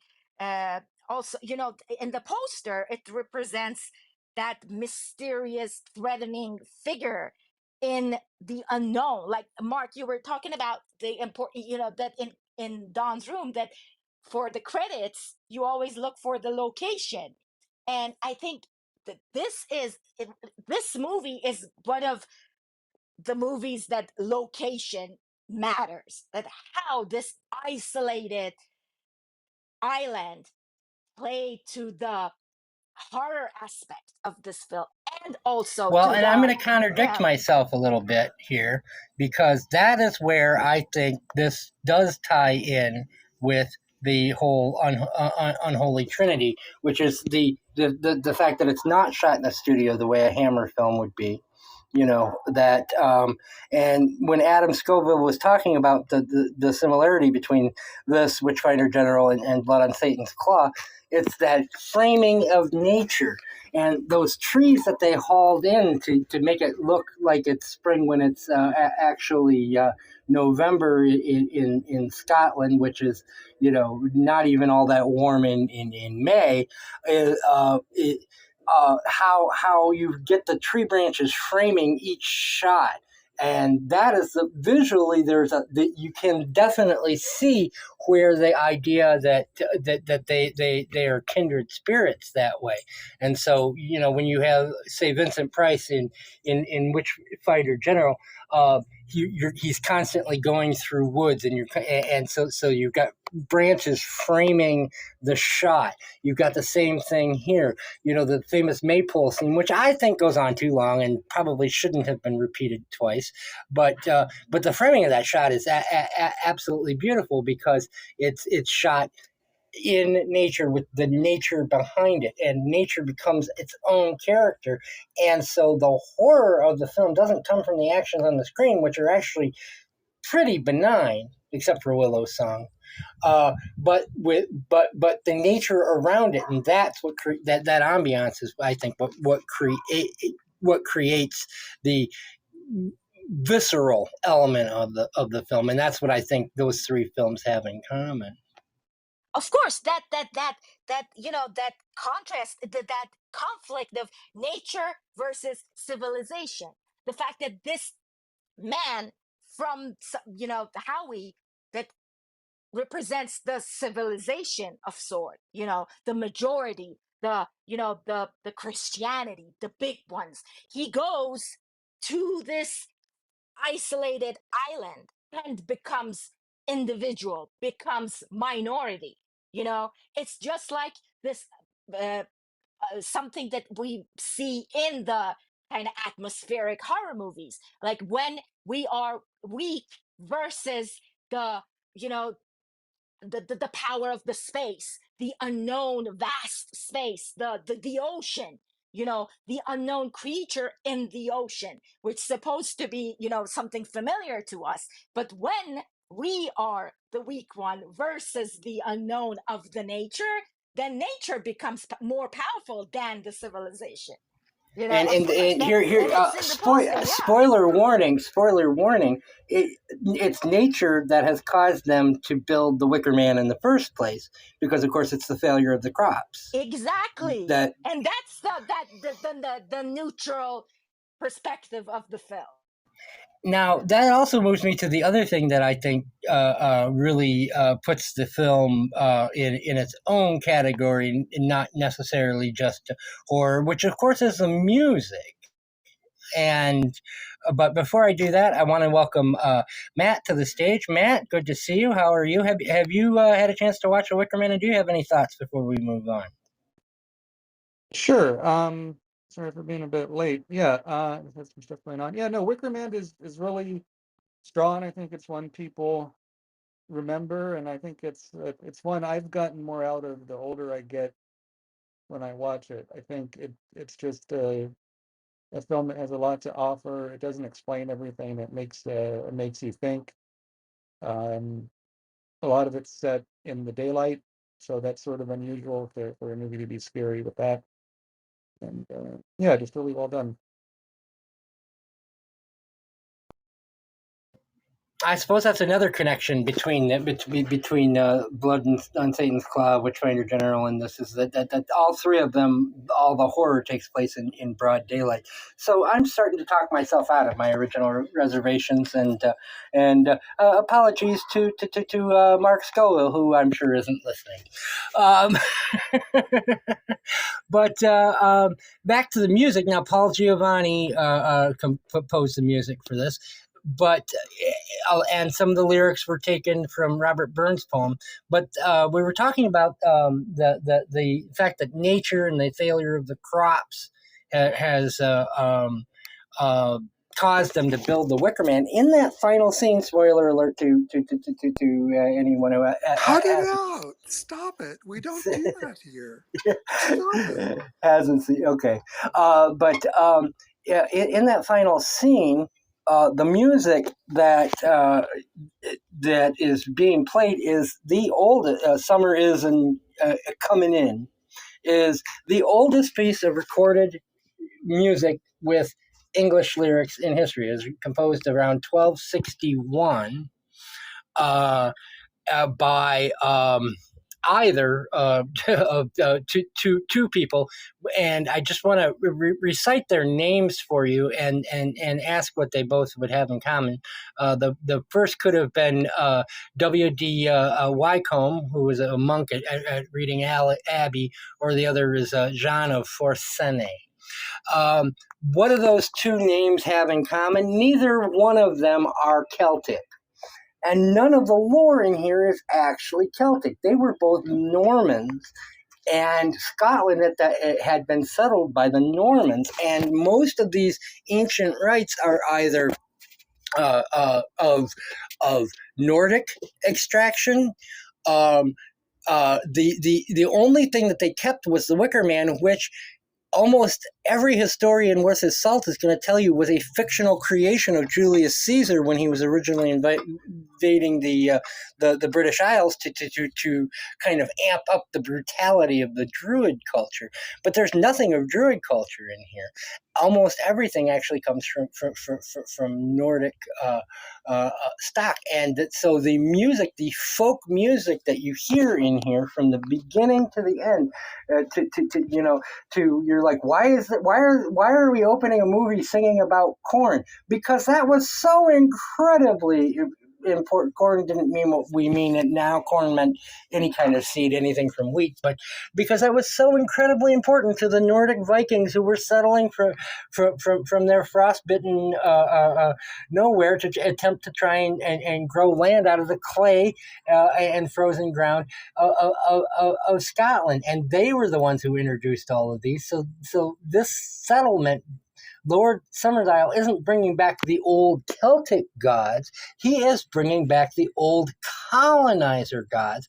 And that makes a separate point, which I think the music is also making by in using lyrics by using the older Nordic tradition songs and adapting them to kind of late 60s, early 70s folk pop. But I'd like to open up about the music. And quite honestly, the second time that I saw this film after having watched it repeated times in the theater, the one thing I had forgotten was just how much music and how much of a musical this film was. Having kind of remembered having scared the pants off me when I was a kid, and so. But how important do you think that soundtrack is to why? Okay, go ahead. It's super Well, important. But just before we get into the music, before we leave the history part, I wanted to mention, uh, jumping off of what you said, Julius Caesar. There was this wrote in commentaries on the Gaelic War that the Druids of Gauls built effigies out of sticks and placed living men inside, then set them on fire to pay tribute to their gods. He also claimed the men chosen were typically criminals or slaves, and historians are skeptical that was true, and that was Caesar propaganda, as you said. Also, speaking of history, the Islands Inn is named after the Green Man, who is a folklore figure, a symbol of rebirth, which represented the cycle of new growth that occurs every spring. And the Green Knight in the King Arthur legend is thought to represent a medieval rendering of that. Um, and those are also there's references to Walt Whitman and to The other. snails. Yeah. So anyway, I just wanted to put in a little bit of history. Please go ahead and talk about the amazing music. No, it's yeah, good Eric, context. I absolutely, and I was going to suggest that the connection between the two medieval composers that you mentioned, I was going to venture that they were the first TikTok stars, but I'd be wrong. A lot of music in this. Oh, by the way, one other thing that I thought of when Yassi was talking, and maybe this is more an American thing, but there's also the duality and the contrast between the natural. You reminded me, Hi, when you bring up Walt Whitman, but in the 20th century, especially between the urban and the rural or the natural, this harkens back to when we were talking about the 60s, the quote unquote hippie movement. There's a promise in America that the urban landscape will be the utopia. It's very much that, and of course, it didn't turn out to be that way. And so this is also, I think, resonates today in this film. But back to the music, it is wall to wall music. I love it, and I'm sure there's all kinds of facts and details that we'll get into about. It's a known fact, if you're a Christopher Lee fan, that he has had a beautiful singing voice, and he sang opera and he sang metal. So onward with talking about the score and the music and who sang what, who shot who at the Trocadero on Summer Isle. Well, to add on to Christopher Lee with opera, his great grandfather was a professional opera singer in Italy, and on top of that, when Christopher Lee in around 1949, when he was in Stockholm, he was drunk at a party with some opera singers and started singing, and he got an offer to be a member of the the company of some Swedish opera place, and he couldn't accept their offer because he couldn't afford to live in Stockholm at the time, and he said several times it's one of his biggest regrets. But he did say if he was an opera singer, he could have, that career can only go on for so long. You can't really do that all your life like acting. Yeah, And the and yet he was singing almost till the That is very end, true. Yes, he almost. had number he one he singers in his 90s. yeah, he recorded a metal a rock metal album with some band. I can't remember what it was, but yeah. Anyway, back to the music. Now, of course, Sila, Sila is Sila. our resident music expert, and so I'm going to start with him, but we'll go completely around on the importance of music in the Wicker Man. Well, talking about music, the ice cream man is driving by again, so we're going to get some in the background. The first of all, I don't. Get me an orange push-up. I love those. Only the ice cream is quite bad, but the music is quite yeah. Nobody can forget it. First of all, I want to clarify from my perspective. I am not an expert. I just listen deeply to ACDC and to Richard Wagner all the same. Um, I was very impressed with the music. The main comment that I would make is that, and I think that that coincides with some of the comments I just heard about the cultures. Uh, there are a lot of very experimental aspects to at least two pieces. One of them being when they start, I can't remember exactly which instrument starts, but right after that, the violin starts making a drone type of sound, which to me was very experimental, meaning I don't think that is a very ancient approach to music, especially because music had a very different meaning hundreds of years ago. But I really enjoy the music. I'm not going to give any terminologies about it because I really don't see myself as an expert. I really appreciated the way they use music, but I would say that one thing that really impressed me about the film was a very homogenic view. What I mean with that is we're looking at an island, at least we are told this is an island, and everybody from farmers and any other things that they were doing, very homogenic. Everybody was in tune with each other. Everybody was agreeing that this God or these gods are the ones that are that we worship. There was no missionarying. There is no competition. We were just doing together what we almost universally know has to be done this way. So it was one body of humans working together for the crops, for the sacrifices. Everything was in tune,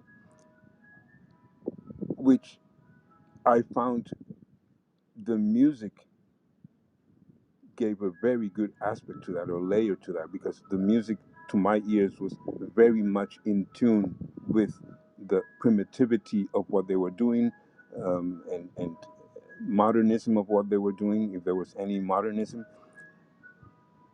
What I found, which is a different topic, but what I found a little bit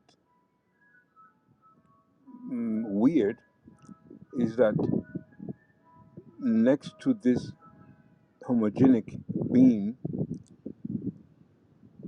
who sent a letter to England so that how he came. So somehow there was, the way I understand it, there was something missing in this culture, and this person or this people sent a letter which made how we came to the island. But that was an extra point. But that's all I have to say about the music. I think it was perfectly done, perfectly combined in terms of the symbolism, the sounds, the Celtic medieval um, tone of the pieces, even the instrumentation, the singing. I really enjoyed it very much. Well, and I think it really adds to the surrealism that you spoke of in the film. It's not when it's played in the background like it is during the opening scenes, but when they all just kind of burst into that well coordinated. It could have been done for a version of Guys and Dolls for the landlord's daughter. They even coordinate it down to. When they're talking about what's important is being between her left toe and her right toe, and the two men, and when I was a younger person, that just creeped me out even more. Like, what the hell is going on? It felt genuine. Like it gave me a genuine like this. I was thinking of Children of the Damned in a way. Like this is a village just filled with pure evil. And as I've grown older and I've become more familiar with surrealism and things like that. The humor of it, kind of overtakes me, and it actually kind of lightens it, and it's very interesting how different kinds of music during different ages can strike you differently at different ages. Because I think in the 80s when this was going when I was seeing it the first time, that folk music was actually more current, more modern. It was something actually within my past when that was actually what my parents were listening to on the radio, and so and it didn't feel as antique or as old as it does now. Yes, but when you use the term evil, I find it reminds me again of the points I made at the beginning. This is always a matter of the perspective. The homogenic approach that I'm thinking about includes that song in the inn when they're talking about between their toes. Everybody is playing together. It sounds perverse, perhaps, for some people, but it also only sounds perverse or evil based on your perspective. Only for a person like Howie, that was perverse.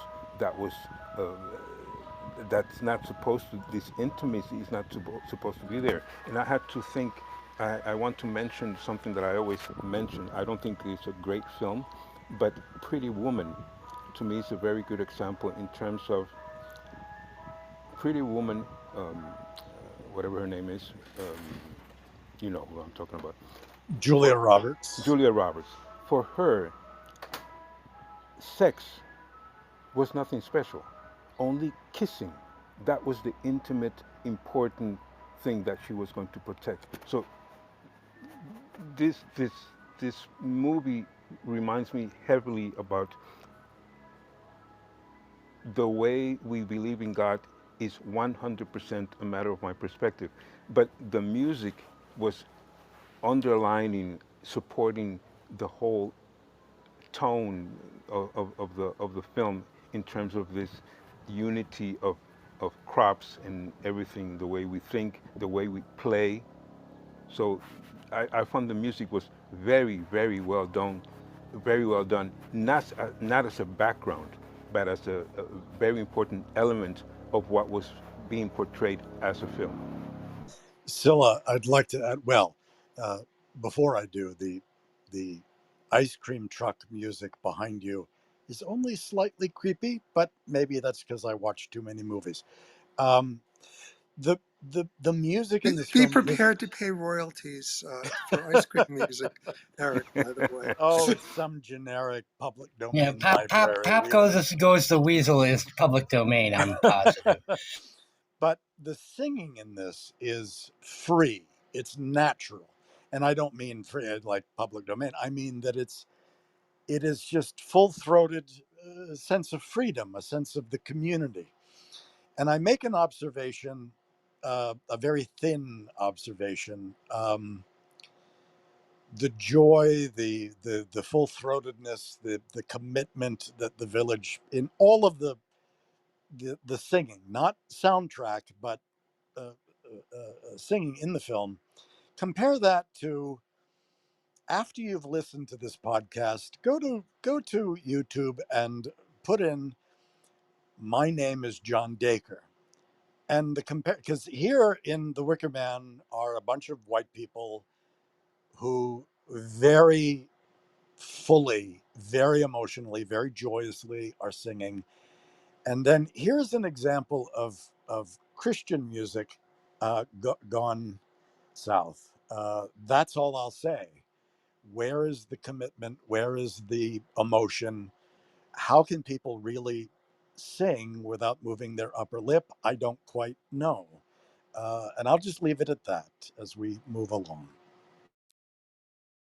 And that is a very interesting contrast between and that ending scene when he is reciting, what is it, the 13th Psalm, "The Lord is my shepherd," and basically giving himself last rites. And the sound mix is really cool because the people singing is constantly drowning him out, and he's constantly got to try and talk over them just to be able to be heard himself. And it's just such an excellently well done scene, and gets its point across so incredibly well. But Oh yeah, I mean it is orally the last of the conflict, of the battle, of the wills, whatever you want to call it. It's a marvelous build, very very brief moment. So through the end, this is what we keep coming back to, all of us, of the small details of why this film works so wonderfully, I think, and stays evergreen. And I know that Michael earlier, I think it was Michael who had mentioned its quote unquote datedness in a way. This only because of the era that it was made in. So it becomes by accident a period film. However, I think it remains an evergreen, and this is not a pun or a joke. It remains a film that works very much today. well, and I disagree with Michael because I think. Oh, go ahead. Hi, sorry. No, it's just agreeing with Mark. That's all. Yeah, I think But Midsummer to me feels more dated than this does, and it's only 3 or 4 years old, and it feels too much of its time compared to this. This feels timeless by comparison. what I like about the music is how, okay, there's a surface level to music that, okay, it evokes the sense of place, um sorry, the instruments, the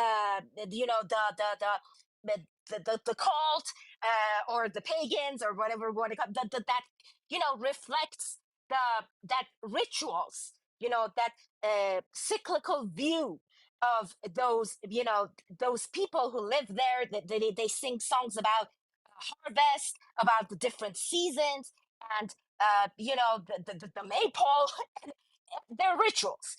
But there's this, the way that the music, we always talk about this, that how in horror genre music is DNA of the horror genre. So how it plays here is this, that to build tension, but through this juxtaposition of, we see these people singing their beautiful songs about harvest, about fertility, about the beauty of women, about the seasons. But this, in when it comes in contrast, juxtapose the beliefs of this man in this place, in this location, in this isolated place, and to all his beliefs, it creates this tension and unsettling feeling, and the unknown. But again, I'm saying Mark mentioned the duality and in this film, the contrast. This when the music plays, that I also believe that it's also another homage to the hippie culture and the way that music was part of their life and everything in the 60s that the movie laments is this the contrast of music with Howie's worldview. That because like normally this Christian hymns are beautiful, are comforting, but suddenly here they not only they're not, but they feel pretty similar to these kind of unsettling music. And they when they come together and sing, it amplifies their unity. They come together, they become one force against this one stranger coming, to kind of discover their secrets or kind of invade their privacy. That about the invasion, I think we have to talk about later about I'm just saying it here as a reminder that about the cinematography and how it works as the voyeurism and all that, and also as uh, found footage, like the presents found footage style for the beginning, for the first time. I mean, so going back to music, the music amplifies this internal conflict of our main character, of Howie. Again, the way that he questions, it heightens his sense of being an outsider. Just to make it explicit, when you're talking about the found footage opening, you're talking about the fact that it thanks Lord Summerisle in the opening credits, as if he was a real person, and that Keith allowed them to film there. Yeah, and then the shaky camera. Yeah, we go back to the cinematography, but again, about the music. The music, I said, like it enhances, it brings up, it kind of amplifies this internal conflict, the fear, and not even to our main character, to us, to the viewer, to the audiences. It's kind of disorienting. Instead of being, but I love this juxtaposition. I love this psychological game that they play with music. And they use the music as foreshadowing and symbolism. The lyrics, they kind of foreshadow the events of the film. It tells, just like a musical, it plays as a musical horror of sort.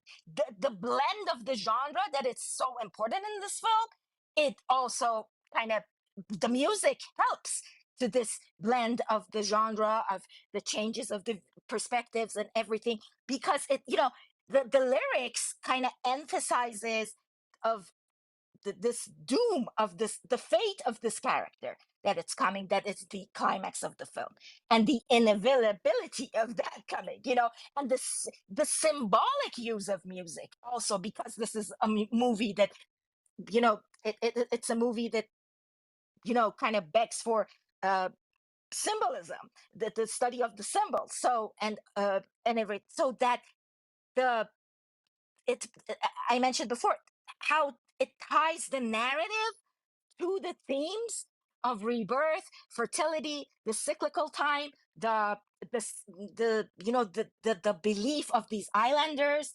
the system. The film plot kind of been, it uses music is used as a narrative, and also so kind of a manipulation of sort. You know, it disorients our main character. He kind of feels lost. It's threatening for him. Well, it's also where it's used quite directly. And the example I'll pounce on is Willow's song. So how does one dramatize what's happening in the story? Willow flirts with him in the pub, in the tavern. But the actual scene of the seduction, she doesn't, you could dramatize that where she walks in the room. You could do that so many other ways that are very pedestrian. But she is on the other side of the door. We see her he doesn't. We hear her, he hears her. And the song is seductive, and the song is a siren song. And we see his reaction to that. So we see his emotional reaction as he tries to fight those carnal feelings off. So there's a case where it is quite direct in the storytelling and quite memorable as a song, as maybe not, you're going to not hum it on your way out of the theater, but it does stick with you. It does create an earworm that, and my God, her name is Willow, and that song is so Willow-like. So that's something I think to single out as something that is very direct in the dramatization of the story. There's Ironically, the also Maypole song is the one that really sticks with me, like to the point where every time I see this film, I can't get it out of my head for a week. And on that tree, there was a baby, very catchy tune, very very catchy tune. And the first flag you see it in elementary school, I know what you do. You pull over and you run around a little bit until it gets out of your system, right? Am I right? When I'm right, I'm right. No comment. But you're Sorry, interesting Sila there was that saying something. when the teacher is talking about go ahead. Sila, what were you talking? Sorry, Eric. Sila was like saying something about the music. yes. Yeah, I fell in the I, matrix. I just wanted to mention the difference that there is between the the man coming from the outside, who is from England. Um, um, I don't want to say white, but more modern, and music in this context, as a religious, very religious man that he at least claims to be, music is a solemn thing. When we listen to hymns, be it Handel or more modern things, it's always a solemn tone to the music. But the indigenous, the pagans, and the people on this isle, it is always a matter of celebration. It is not something solemn. And when we say that Willow is tempting him at the beginning and the end, I would argue that it's not only her, but actually she is just playing her part because the whole inn is actually seducing him to have sex with her. So it's not.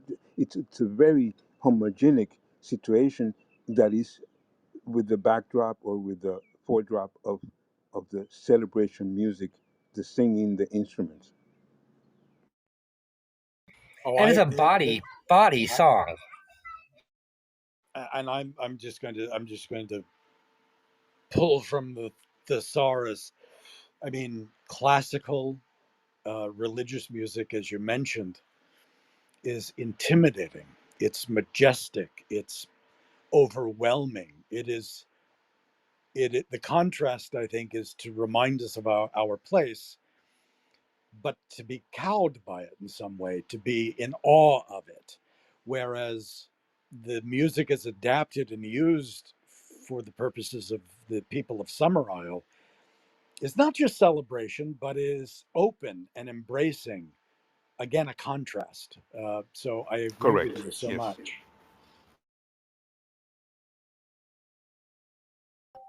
And I think it gives a lot of form to the film. I think it structures the film very, very, very well. Because I think if you were trying to watch this without the musical scenes, it's not going to flow from one scene to the other very well because you don't have that commonality from one event to the other.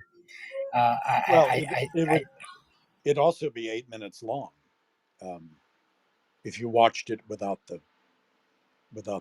Scylla had the ice cream truck. I hear children with you. I think we ought to get you two together somehow. Well, you in terms of that, I heard that comment. I wanted to mention something else. When you say imagine this without music, that's not possible. When we're talking about the homogenic social coexistence, it's not possible without music. When you're talking about um, the seasons, the crops, when we're talking about us as an entity in a society, none of this is possible without the music. So this film would never be able to be done, in my opinion, without this particular music. Or like Mark said, it'd be like 8 minutes long. Yeah. Well, I'm going to start drawing this room to a close. I think we had Wait a second. Go ahead, Hi. You, Matt, did you want to say anything about the music? I like that the music can, depending on how you listen to it, it can be sort of relaxing and pastoral, but then it can also be creepy. And that the music is so repetitive makes it like Mark was saying, makes it like religious music, and it's almost trying to get the audience into the same fugue state the members of the cult are in a lot of the times. Thank you, Matt. Carlo, do you want to say anything about the music? Okay. Um, I want to say something about the music. Um, just to fill in some information about the sources, Cornriggs or Bonnie, those lyrics were written by Robert Burns in 1775. The music was written especially for the movie. The music was in fact written by um, Paul Giovanni, who had a band, Magnet, and so Paul and his band did the music for the film. According to music director Gary Carpenter, uh, Paul actually was suggesting that the band Pentangle,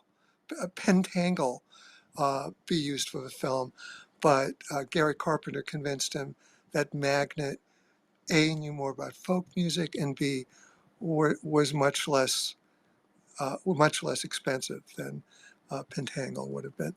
So that's how that ended up. Obviously, a great choice because the music is fantastic. On the other hand, Gary Carpenter suggested that Magnet smoke dope to try and get into the mood. That didn't work out. They just fell about laughing and weren't unable to play their instruments. So, 1 out of 2. Um, all of the songs, except for Tinker of Rye, which shot on location, all of the songs were recorded in the studio. So the musicians were surprised when they found themselves asked to attend the filming and appear on camera as part of the cast. And that's another cool thing about this movie. One song that was filmed but didn't show up in most of the cuts was Gently Johnny. And some have said it was a standout. I was able to Google it and listen to it, and yeah, it's okay, but it's not the standout. There are several songs that made it through that are better.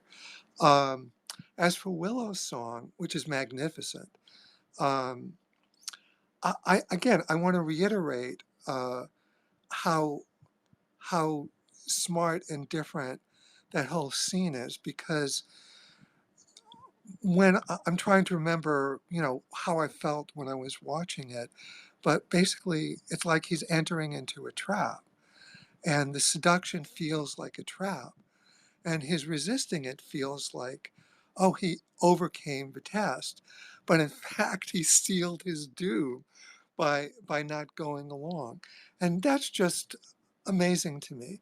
But also the reason it's also amazing that essentially they were giving him an out. They were saying, we brought you here to kill you, but we're not monsters. We're going to give you the opportunity to save yourself. In fact, we're going to push really hard for you to save yourself. And it was his choice to not do that, which I think is all part of a theme of the film, which is these are not monsters. These are people. These are actually quite nice people who just have normalized certain behaviors that, like murder, that we do not approve of. But it, they're not bad people. They're people who've normalized certain things that are really troubling. And I think that's a really critical part of what the film is about, the normalization of behavior, which could happen anywhere to any group of people. And I think, in that sense, this film has ties to things like Rosemary's Baby, brilliant Polanski, where he has a group of people who are very relatable to our own time and place, who do monstrous things behind the scenes. And I think that, also this whole thing now with Trumpism, where tens of millions of people are signing up to somebody who, is essentially a monster, and a con artist. How is that possible? So I think that this movie, on a deeper level, is about that process of normalization of shocking behavior, and so that's what gives it its depth. Is that it's not just about clashing religions. It's about the process of people, a group of people becoming a cult, and they're not bad people, but this is something that humans do, and it's something we should be aware of, and also that Sergeant Howie, for all his flaws, is ultimately a hero because he spent the movie looking for a missing girl. He was trying to save the life of a little girl, and at the end of the movie, he does, because he literally gives his life as a sacrifice, not willingly, but nonetheless, he gives his life so that this little girl he was trying to save isn't sacrificed in his place. So it's a wonderfully complex film, and again, I'm grateful that we were able to talk about it today. Thanks. I guess I was trying to rush to a close too soon because, that was a very good observation. I appreciate it. Well, I am going to start bringing this room to a close, though, just so I don't have an editing nightmare on my hand. But I'm going to give everybody a chance to give some final reflection on the film. And if something comes up, I'm not trying to hurry us out of here. If something comes up and we want to talk about it in depth, that's great too. But I'm just going to go in reverse. Handheld camera. We were supposed to talk about how the with the use of handheld camera, the movie kind of brings a documentary style to the genre, and it seems like it's the first of its kind of the found footage uh in the horror and folk horror genre, and this subjective experience, this that it brings with the shaky camera, the with the movement, especially in the final scene, you know, and everything, this unsteady movement, the way that the camera kind of helps to create this tension and sense of unease and unsettling and discomfort, and uh, kind of takes us at the first half of the movie, introduces this naturalistic, uh, brings this naturalistic style and kind of takes us to this same journey with Howie and his confusion and his feeling, and the way that he encounters this, how he encounters the unfamiliar, the unknown, and these rituals and beliefs, and the the dynamic framing of this handheld shots that allowed Because these to yeah, happen. because the film is giving us the events through Howie's eyes, but the filmmakers themselves don't seem to be judging anyone, Howie or the citizens of Summerside. And the use of the handheld camera, I always associate that with subjectivity.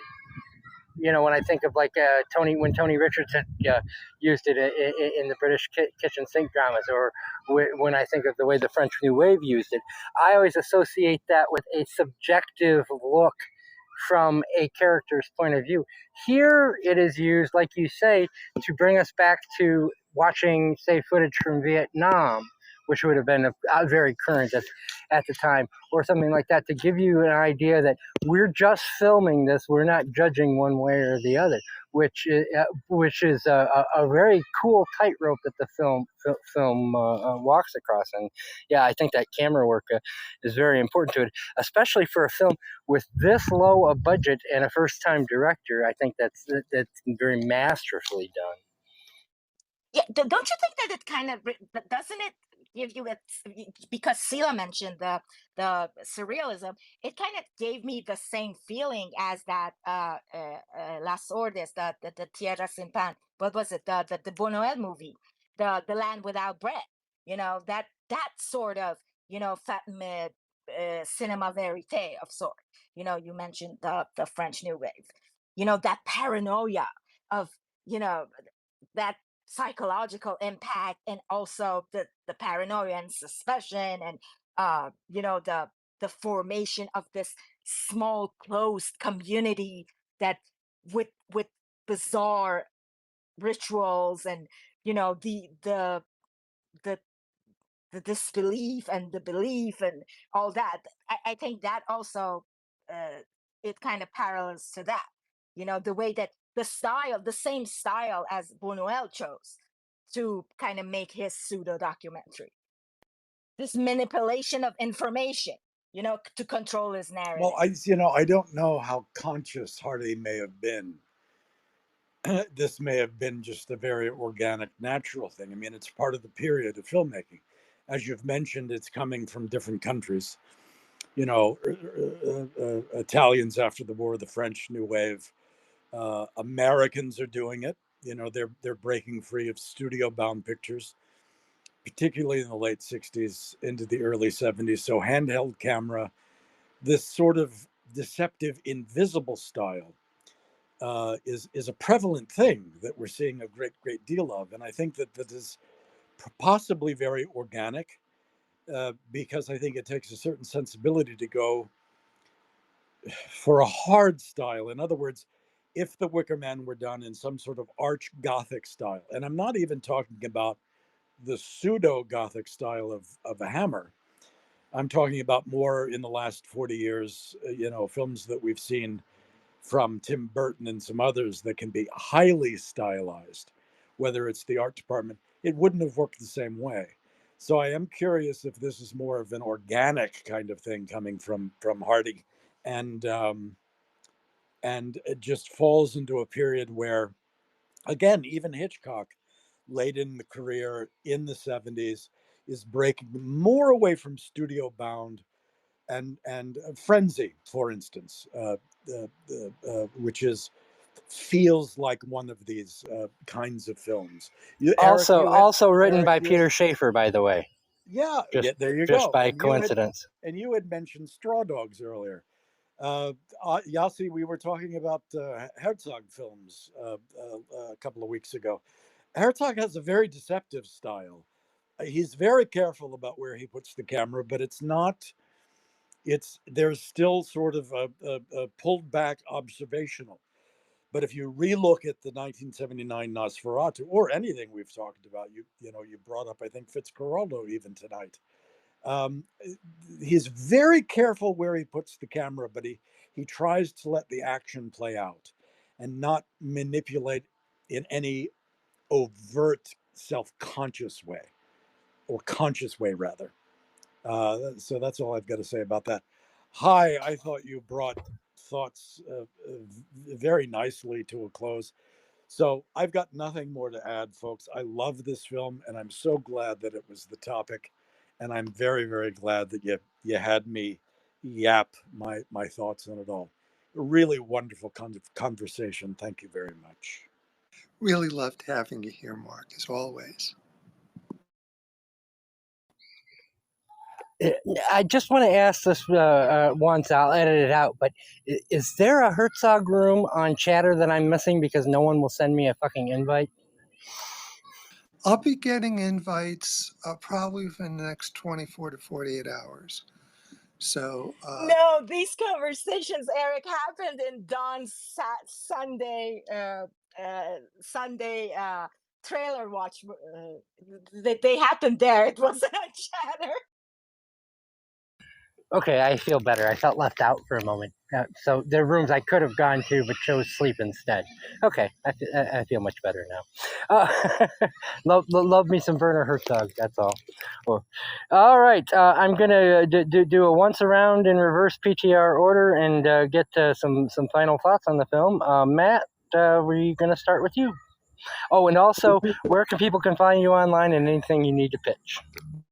Great. Yeah, no, the Wicker Man is a real good one. It makes me I just get annoyed thinking about the remake with Nicolas Cage, but I'm glad you're not thinking about that one. So I'll just say not the bees. You can follow me on X at MATWBT. And I have a book coming out you can pre-order on Amazon called Star Trek Video Games, an Unofficial Guide to the Final Frontier, coming out from White Owl Books. It's a UK press. And you can, I'll be speaking on it at a few panels at Star Trek Las Vegas at the Rio on August 1st. Thank you, Matt. Yassi, your final thoughts, anything you need to plug, and where people can find you online. I'll go the end. I'll go final thoughts. Okay, Mark, you said you had nothing left to say. If that was true, then just pluggables and where people can find you online, and if not, take your time. Yeah. You guys can find all of my shenanigans on markredfieldstudios.com. And to plug something, my novella, which features the silent actor Lon Chaney, called The Chaney Murder Case. He investigates. He is not the one who's murdered. You can pre-order it there before it hits the usual places. I'd love for you film folks to pre-order that and take a look. And it's my love of Chaney, Hollywood in 1918, and seeping into that are my thoughts about acting. So that's my plug. Thanks again for having me. Thank you for coming, Mark. We hope to see you in more of these rooms. Sila, Blume, final thoughts on Wicker Man, and also you have a room on Sunday, I think, that other film folks might be interested in, and give us some info about that. Yes. First, thank you very much for yet another film. Top 5 for me of the ones we have been discussing together for the last month. It is definitely a top 5. I really enjoyed this film. I must confess, in case you didn't notice, this is the first time I ever watched this film. That was yesterday. So there's a lot of detail that I might have been able to bring with me about it. If I would have seen it 2 or 3 times, I think there's a lot of detail there that I missed, either because I only saw it once or because I was focusing on other things and didn't see other ones. A trivial thing that I wanted to mention, I don't know if that's just common or unusual, but I was curious about the moment where Lord Summerisle talks about the May Day tomorrow.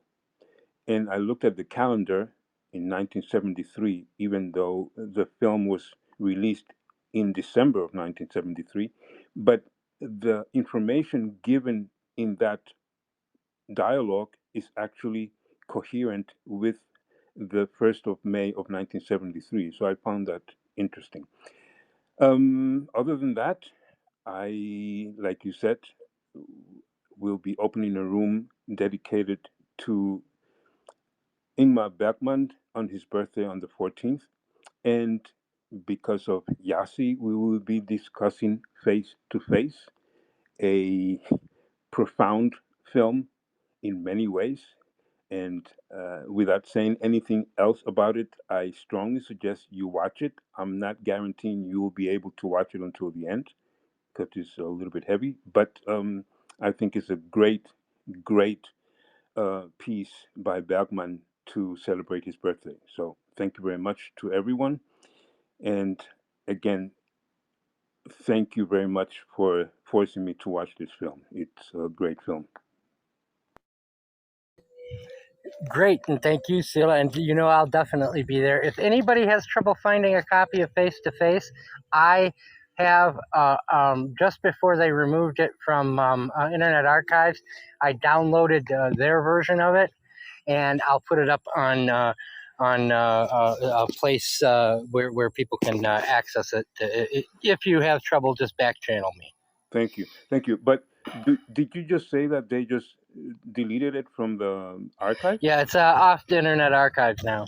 They took it off because the version that they had still had Dino De Laurentiis's imprint on it, and so I took him. I took him off, and but I'll create something private where people can screen the film legally.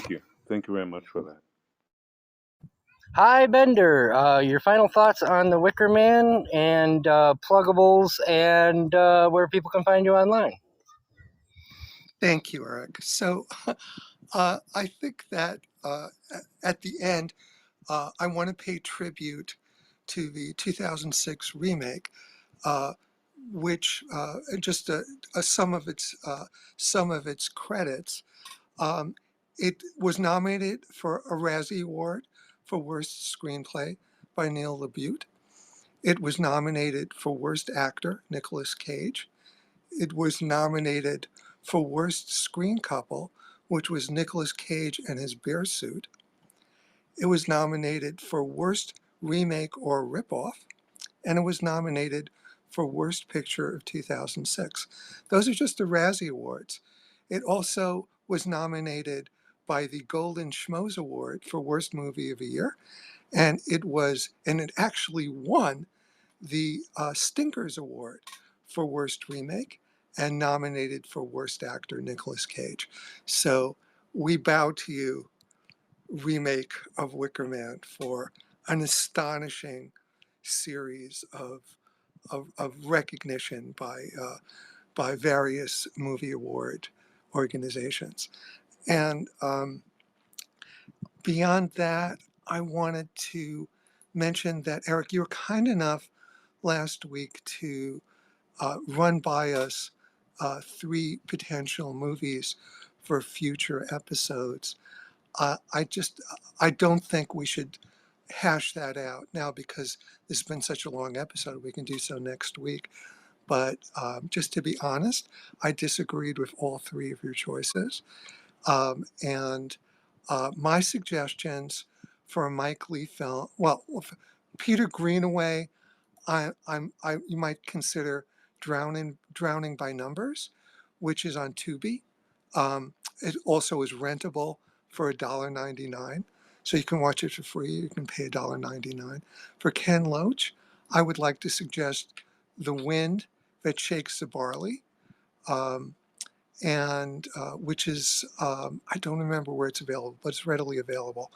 It might be Criterion. I'll have to double check. And Mike Leigh, I don't know, like maybe his best film, Secrets and Lies, which is on Max and Criterion. So those are just, those are my suggestions. For whatever they're worth, you can think about them or just reject them outright. But that's my 2 cents. And like I said, we can hash it out next week. but I wanted to give you some feedback because you were kind enough to give us the opportunity to do so. As for where people can find me, my website is bookproposal.net, and also my other website is highyourscript.com. I help people develop books, develop movies, TV series. If you have need of a ghostwriter, an editor, or writing coach, please feel extremely welcome and encouraged to get in touch. You can just email me at my email address is at bookproposal.net and at highyourscript.com. Just email me with a day and time when you'd like to chat for a free consultation and your phone number, and I'll be delighted to get in touch with you. And again, Eric, thank you for doing this room, and thank you for everyone involved in today's room. It was a great pleasure. And thank you. Hi, Sila, Mark, Yazzie, and Michelle in the audience. We appreciate all of you being here. Next week, as we've said quite a few times, the second half of the double feature, Don't Look Now, also from 1973, directed by Nicholas Rogan, of course, starring the recently departed Donald Sutherland, and also the very wonderful Julia Christie, who we last saw. Wait, we've done a ton of her films, I think, but I think the last one that was in Dr. Zhivago. So we have that to look forward to next week. Didn't actually plan it that way, just kind of luck and circumstance that we ended up with the same double feature that people saw the Wicker Man in 1973 on. But that's how it goes sometimes. So really looking forward to that. Great conversation today. Oh wait, I'm sorry. Female gaze. The place where you can see Don't Look Now it's on the Criterion Channel, and if you don't have Criterion Channel, you can watch it for free on Pluto TV. Those are the two places. Thank you. I always forget that for some reason. I appreciate you chiming in. Yeah. So can I go my final thoughts before you close?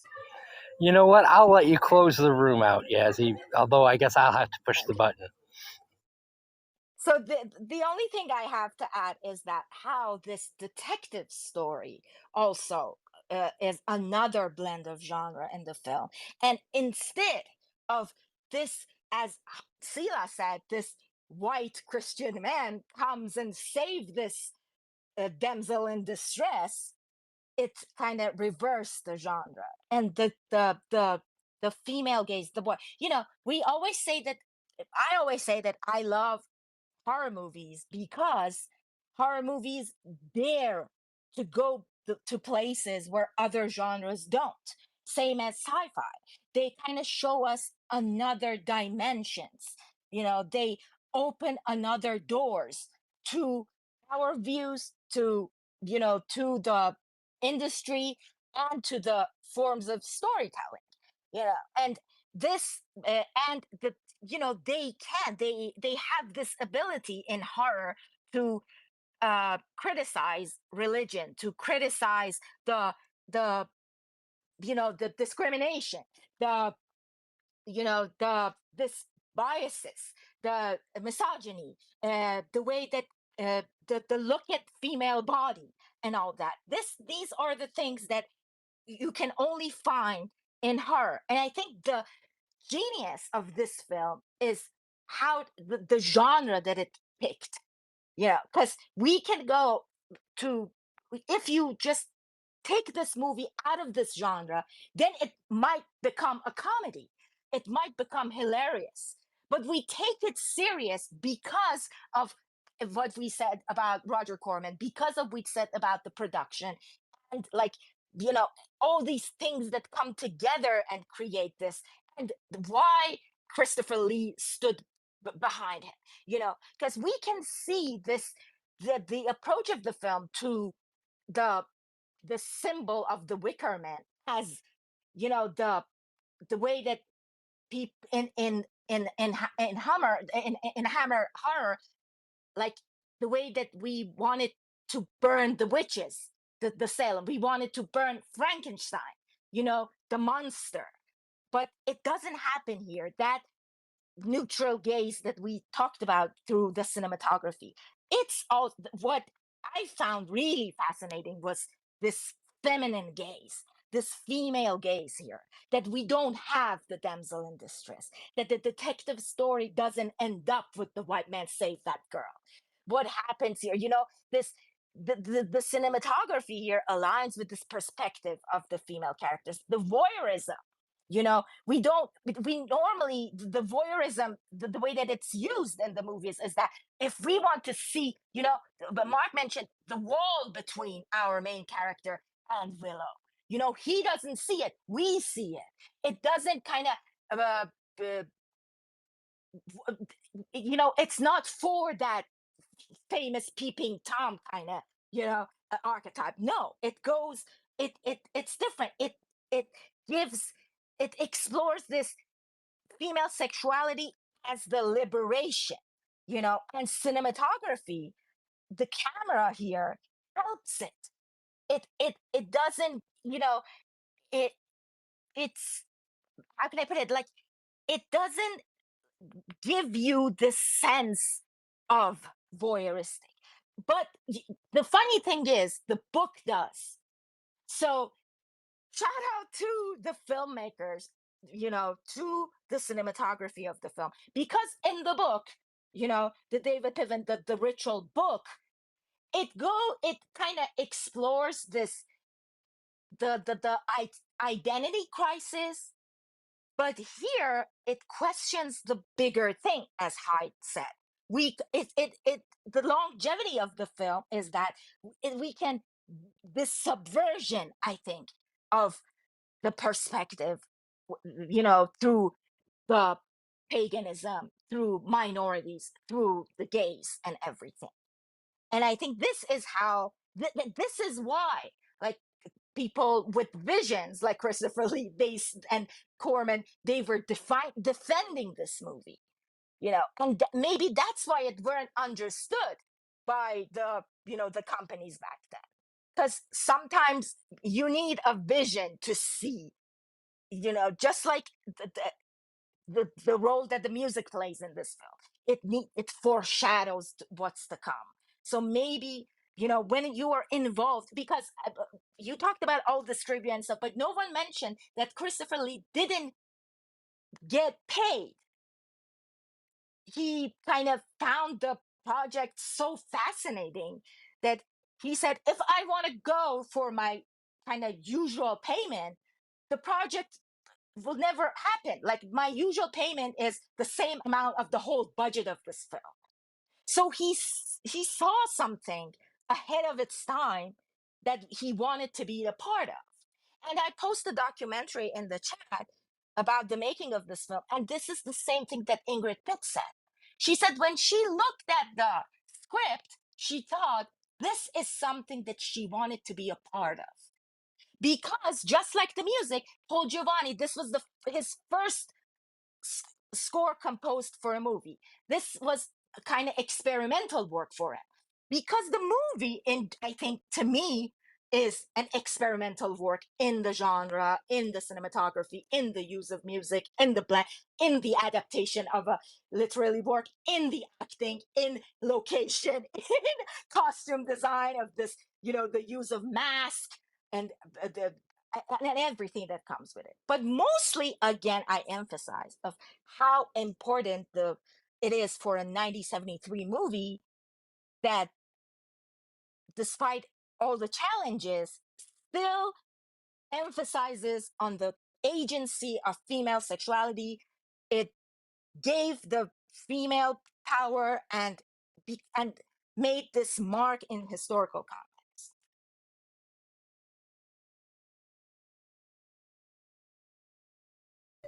Your pluggables and where people can find you online.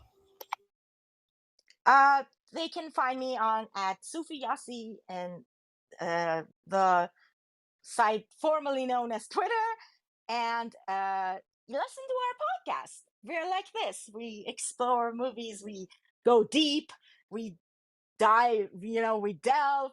Yeah, This is where they can find me. This is my home and UK cinema. Yes, it is. Yes, it is. And I'm I going to end with. Eric, I'm sorry. I have to add one thing.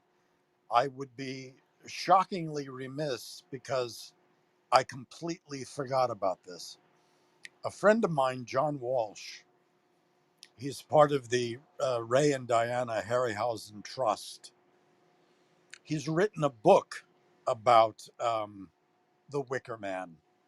Uh, that's all I can tell you right now. I don't think it's available yet, but if you're interested in finding out about it, I would imagine Google the Wicker Man, John Walsh. Titan Books has published it, which has got they're wonderful publisher. So again, I completely forgot, he's done some wonderful books, and he's very valuable to the Ray Harryhausen Foundation. So a final plug, and again, thank you. And a good plug. Thank you very much, Mark. I'm going to actually end with some words I from. just want to Go ahead, emphasize. It's called The Wicker Man, The Official Story of a Film by John Walsh. It was published November 2023, and you can get it on Amazon. So thank you, Mark, for mentioning that.